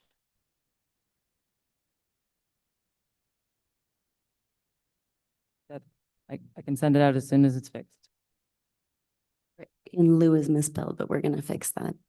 Well, it wasn't sent to everybody yet. I think So I don't wanna originally break the city attorney was working with the sponsor to go over the language and try to clarify it and make sure there was mutual understanding about what was going on rather than spreading it to everybody up here yet. Mayor, question on the caption change. Councilor Cassett. Thank you, Mayor. The density bonus changes, this is already a change that is saying that on-site units have to be built in order to get a density bonus, correct? This is an update. So shouldn't that already be, we are already making that change as part of this proposal. So I'm not sure why it would change the caption, because at this point, this change is already happening. We're just now clarifying what we mean by said change. Mayor, Counselor, that is correct. In addition, in the caption, we do have increasing affordability incentives, including administrative review and density bonuses. Density bonus is referenced in that section of the caption. So, Okay. I mean, you're absolutely correct as to your analysis. Just Okay. operate. So in my opinion, I don't think this is a caption change to it. Mayor Weber, counselors, the current one provides the incentive of the bonus. This is limiting an existing bonus. It's taking away an existing bonus. But weren't we already doing that? Because before, if they paid a fee in lieu regardless, and now we're saying you would have to pay a combo? I mean, because we've made a change that says there has to be some mechanism of on-site dwelling units, whereas prior, there didn't have to be. They could pay a 100% fee in lieu and would get a density bonus. But that's already been changed in this current Mayor proposal. Weber, counselors, staff, that's what I was trying to clarify with you. The current language is or is not how you're doing it now. Are you currently allowing a partial bonus and partial paying fee in lieu? Mayor, Attorney McSherry, we are allowing for that alternate means of compliance. Yes. And a partial density bonus. And a partial density bonus as executed through the Affordable Housing Division. Right. So my understanding is the provision you're discussing is how we are currently applying the code. And so that is not the part we are noticing in the caption. It is the additional density bonuses that we are noticing in the caption, which are further down in the code. We haven't even touched those today. No one's talked about them yet.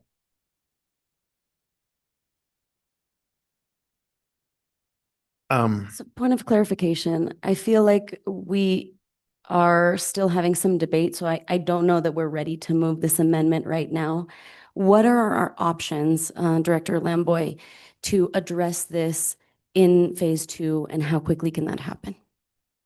Mayor, Councilor Castro, their option, we have a large list of things that we're going to start on right away. And so if this is deemed as a priority, it's a text amendment that really does not take much. We could collaborate with everybody and get that done as soon as possible. We had already planned with phase 2 on having several subsections. And so this, as being responsible to affordable housing incentives and making them clear, certainly we could do that right away. Thank you. Thank you. Councilor Lindell, you've been quiet up till now. You have the floor. I've been talking to myself, Mayor.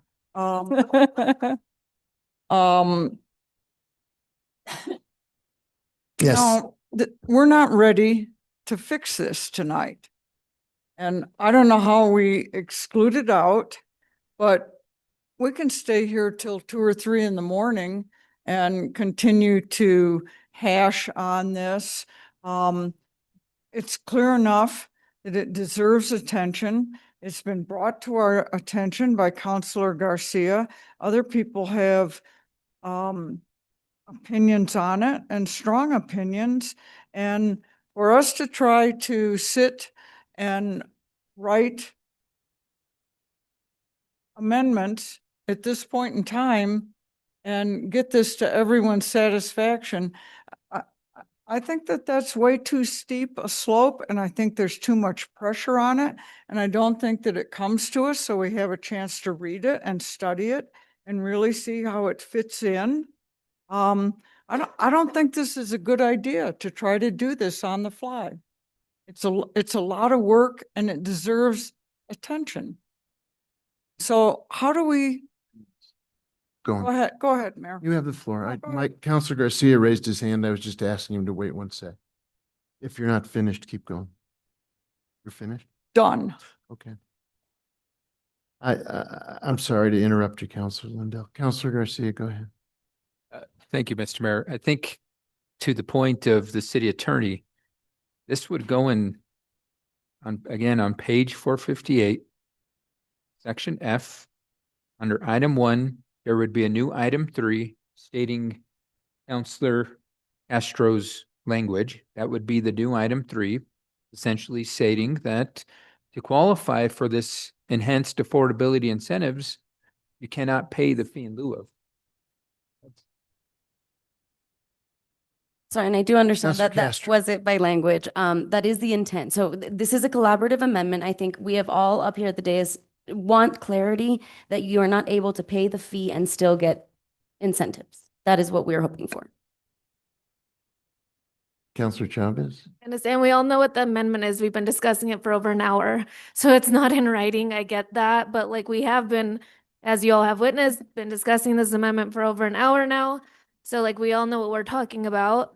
And I think we're going to be getting an email with it in writing, but we have heard what we're doing multiple times by multiple people who have analyzed it. So I think we are all on the same page of what is trying to be accomplished. I just want to make that clear. Obviously, we've been discussing it for over an hour. Actually, I think we just went from, Councilor Cassett. sorry, I think we just went from section E to section F, because we were talking about all density bonuses, and now we are talking about enhanced affordable incentives. And Assistant Director Moore, you had your hand up. Yeah, thank you, Mayor and Councilor Cassett. Yeah, I do want to clarify, because when I originally came to the podium, I was understanding that we were talking about the standard density or development incentives. But it sounds like we're talking about the enhanced development incentives that are in section F.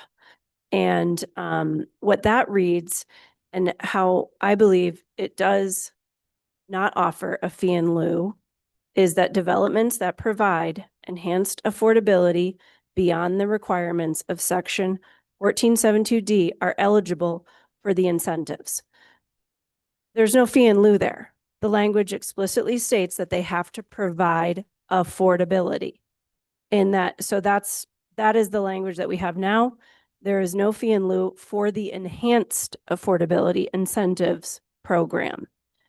So I certainly apologize for my confusion on those two sections, but that was what I was testifying to, was the existing standard development incentives, which currently now are offered to all developers, whether they provide units or not, at a 15% rate. So this small change that we've made in section E says, we want you to provide some on-site in order to get that 15% density bonus. So just in section E. Thanks So for the clarification. Thank you, Councilor Cassett. Yeah. So maybe there's no need for. Yeah, I wonder, Counselor Castro, you're shaking your head. Yeah, just a clarifying point. So in section F, under the new incentives, I think the concern is that there is some hybrid where you could pay a portion of a fee and then get a density incentive. Is that not the case under this current section F? Yes, Mayor and Councilor Castro. Yes, there's no hybrid. We want folks, the goal of the enhanced affordability incentives is to incentivize people to go beyond the 20% and beyond the 15% that is currently required. So they must attain 30% or greater. And when we have those scaled incentives, as they go up further, if they achieve a 50% affordability, or greater, sometimes we get 100% affordability projects, which is amazing. So that is how that enhanced program works. No fee in lieu of there. Perfect. You deliver the product and you get you get all of the suite of incentives, which one of those is a density incentive. So it sounds to me, and please correct me if I'm wrong, that what we had hoped, which was to not allow for some hybrid situation where people paid a fee, is not going to be the case, though I still support us promoting affordable housing and potentially not giving incentives if folks pay the fee. That amendment might not be the time to move that amendment because it is a much larger breadth of potential outcomes. It is not only this new update of this density incentive, but rather all density incentives. Is that correct? That might have been a little confusing. If I were to move this amendment in section E, this would be a larger change than what we had intended. Is that correct? Right. I mean, thank you, Mayor and Councilor Castro. I think I understand your question, and so, which my understanding was that was always in section E. But right now we are moving the needle a little further from fee in lieu density bonus to give us some affordability, and then you get your bonus, your 15% bonus, just for the standard. Just for the standard. So I just want to make it clear, I am not going to be moving this amendment currently. I do think that we need more work. I don't think it's particularly clear right now, but I do want to make it utterly clear that all of us are concerned that we are not giving double incentives by allowing folks to pay a fee and get other incentives. And I see the floor. That is clear. Thank you. So I think Councilor Castro, with your last statement, I think that's a good kind of a capstone to this part of the conversation. I can agree with everybody that this is something that this governing body in the future will want to take up. There's a lot of work to be done to get it to work. I think I'm reminded that it took Alexandra Ladd about a year of working with developers, all of the different constituent groups to come up with the amendment that was produced in 1819. It'll take time to work this through and come up with more than just an amendment in words, but a much more fully realized next round of the affordable housing program and the incentive program. That said, I would entertain at this time Amendment C, which is ready for us, and Councillor Cassett, your name is on that. Thank you so much, Mayor. I will go ahead and defer to staff who will be able to explain Amendment C in far better technical terms than I ever could. Thank you. Maybe can I pull it up? That's it. But yes, so the origins of I think we're on the clarifying amendment. Correct. I believe. Okay. Correct. Thank you. Yes, Mayor and Councillor Cassett. When we introduced the bill back in the beginning of October, we invited some of our senior planners in the Planning and Land Use Department to take the current code for a little test run by reviewing it against a development plan application. And so through that process, we identify, they kind of brought forward, I don't know, maybe a dozen or so. I'm not exactly sure how many ended up being clarified, in this clarifying amendment, but just some changes to some wording, maybe moving some things around to just try to make things a little bit more clear. We're always having to interpret, the last conversation is evidence of that. And I think it's just really, it was a great exercise where we kind of took it for a test run, identified a few little, loose screws, and we want to just tighten those things up with this amendment. And, it has been reviewed by the city attorney, and, that these are compatible with the notice and the caption. So there's nothing in here that, necessitated any type of substantial edit to what we're proposing. Thank you so much. It is a long amendment, so I will not read it in detail, but I would like to, and I'm sure that if anybody has questions, has it managed to make its way into Civic Clerk yet for the public to see? Okay, wonderful. But I would like to move Amendment C at this time. Second. So there's a motion and a second to move Amendment C, which, if I'm looking at it correctly, has some 14 different provisions, most of which involve language replacement, better definitions, a variety of clarifying language based on, I gather, the test drive that was used by staff. I'd entertain questions if anybody has a specific piece of this that they'd like more clarification on before we go any further. Councillor Garcia, yes, sir. Thank you, Mr. Mayor. I mean, I'm going to be that guy. We need to go through this. This is 14 changes is pretty significant. Okay, let's walk through it. Yeah, because especially when you're looking at changing the review process for facilities over 10,000 square feet in the Midtown Link overlay. And if you're looking at the Midtown campus, that's going to be almost every new facility that's developed there. So we can go through this, and if this is due to the road testing, go through what the previous language was and why there are proposed changes.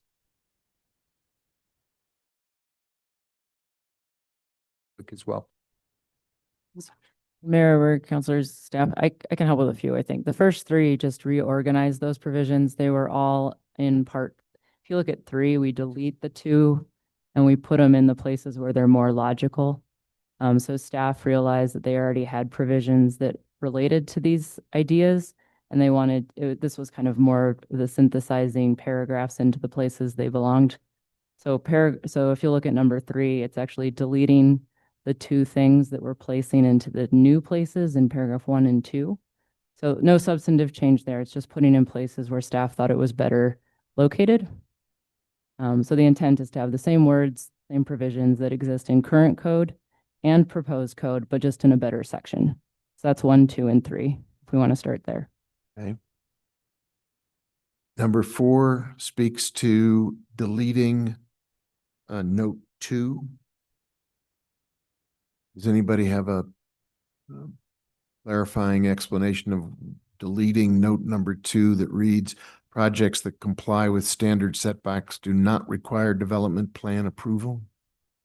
Mayor, in this particular case, it is conflicting with provisions because it may require a development plan based on the size of the project.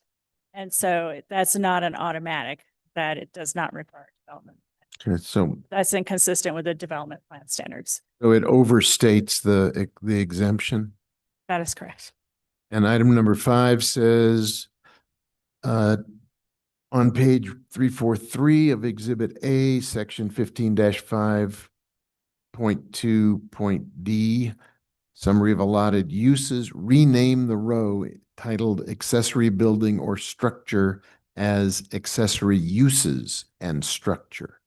Mayor, that is also another clarification in that the previous code said accessory uses and structures. Those are two different things. So building or structure can be the same thing. So it's putting the uses back in and structures as it was previously. Okay, item number 6 in this amendment says on page 355 of Exhibit A, section 14-5.3.c.1, rename the heading accessory uses and structure rather than accessory building or structure. Same phenomenon. All right, I will go to number 7 on page 356 of Exhibit A, section 14-5.3.c.1. Subsection B, after rear yard, insert and with a 5-foot rear yard setback. That is a clarification, Mayor, of instead of just saying rear yard, it also includes the information setback that was omitted. On page, this is item number 8 on page 499 of Exhibit A, section 14-7.5.j.4, table 7-7, required bicycle parking in the row titled multi-unit residential development, footnote 1, after development, insert, quote, with 5 or more units. This is bicycle parking. Mayor, in that particular case, we felt it for 4 or fewer units, bicycle parking would not be required. Typically, those are larger units or have larger space on the site for bicycle parking. So in this particular case, we wanted to increase the threshold. And then with reference to required bicycle parking, the other thing that we found in doing the calculations for moving on to item number 9. Yes, that's the next one. Yes. So the calculation was based on bedrooms, number of bedrooms, and we feel that's more appropriate to do with number of units. Units rather than bedrooms specifically. So that was the amendment on item 9. On item 10, on page 503 of Exhibit A, section 14-7.5.j.5.2, subsection E, before racks, insert double-loaded bicycle, and after feet, replace 6 with 7, and insert single-loaded bicycle racks must be separated by a minimum of 18 inches, and replace the 3 feet in the image with 18 inches. Yes, Mayor, there was a conflict between the image and the text. Sorry, guys. Can we not do this while I'm trying to concentrate? I apologize. It's just very hard to listen to two at the same time. We're just making the image and the text agree. Very So good. I that's- think the image and the text should agree. Item number 11. On page 507 of Exhibit A, section 14-7.6.d.1, replace no off-site advertising is allowed except as set forth in section 4-7.6G, temporary and portable signs, with the following. No off-site advertising is allowed except in the following circumstances. As set forth in section 14-7.6G, temporary and portable signs, and B, where contiguous lots exist that do not comprise a unified complex and one or more of the lots does not have vehicular access to any street except via an access easement across a parcel that does have direct access to a street. The indirect access lot or lots may place a separate freestanding sign on the direct access lot in accordance with the restrictions of this chapter. No more than 2 freestanding signs are permitted on any lot, regardless of the number of individual lots served by common access. Yes, Mayor, this provision was removed from the code in the draft, and we're putting it back in because if there's a business located off of the street behind another business, we want to allow them to have a sign so that they can be seen from the street. Thank you. That takes us then to item 12. On page 608 of Exhibit A, section 14-9.a, rename accessory building or structure as accessory use or structure. I gather this is the same renaming we had above in the other 2 examples. Yes, Mayor, that's correct. Number 13.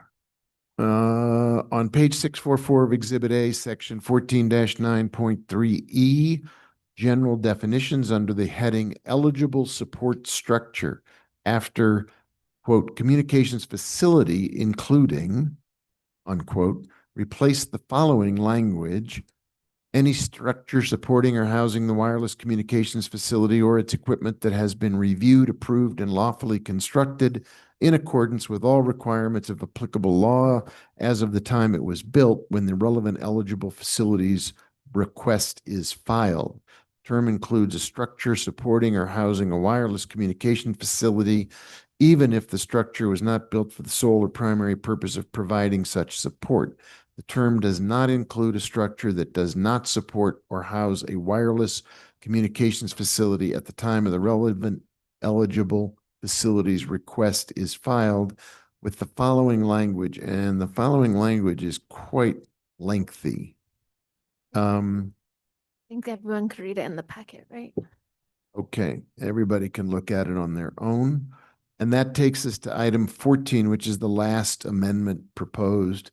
On page 652 of Exhibit A, section 14-9.3.I, after ingress, replace, quote, building code regulations related to the minimum number, length, width, and type of entrance, corridors, doors, and stairways.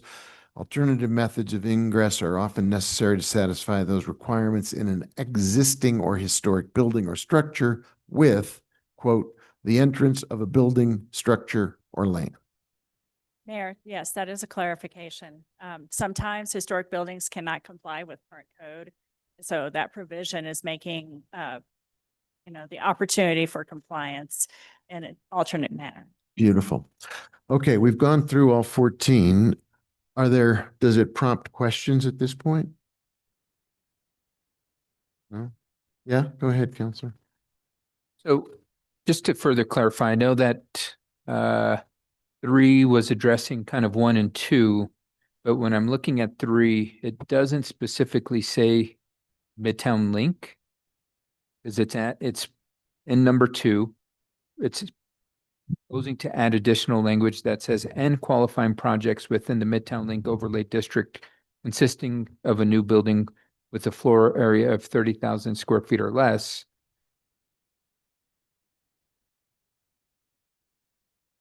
There we go. Gotcha. Covered. All right, we're good. Are there other questions about this item? We have a motion and a second. There's no further discussion. Could you please call the roll on this amendment? Counselor Romero Worth. Yes. Counselor Cassett. Yes. Counselor Castro. Yes. Counselor Chavez. Yes. Counselor Faulkner. Yes, for the love of God. Counselor Lee Garcia. Yes. Counselor Michael Garcia. Yes. Counselor Lindell. Motion is approved. Thank you. So now we have a main motion as amended. Is there further discussion of the main motion as amended? Would you call the roll on the main motion as amended? Counselor Cassett. Yes. Counselor Castro. Yes. Counselor Chavez. Yes. Counselor Faulkner. Counselor Lee Garcia. Yes. Counselor Michael Garcia. Yes, and I'd like to explain my vote. Counselor Lindell. Counselor Romero Worth. Yes. Motion is approved. Thank you. I turn to you, Counselor Garcia, to explain your vote. Thank you, Mr. Mayor. This is just the first of many, many steps. I think tonight's discussion was evident that there's still a lot more work to be done. So thank you to staff and everybody else involved in this process. Thank you. Madam Clerk, is there any other items left on our agenda? No, Mayor, there are not. In that case, we are adjourned.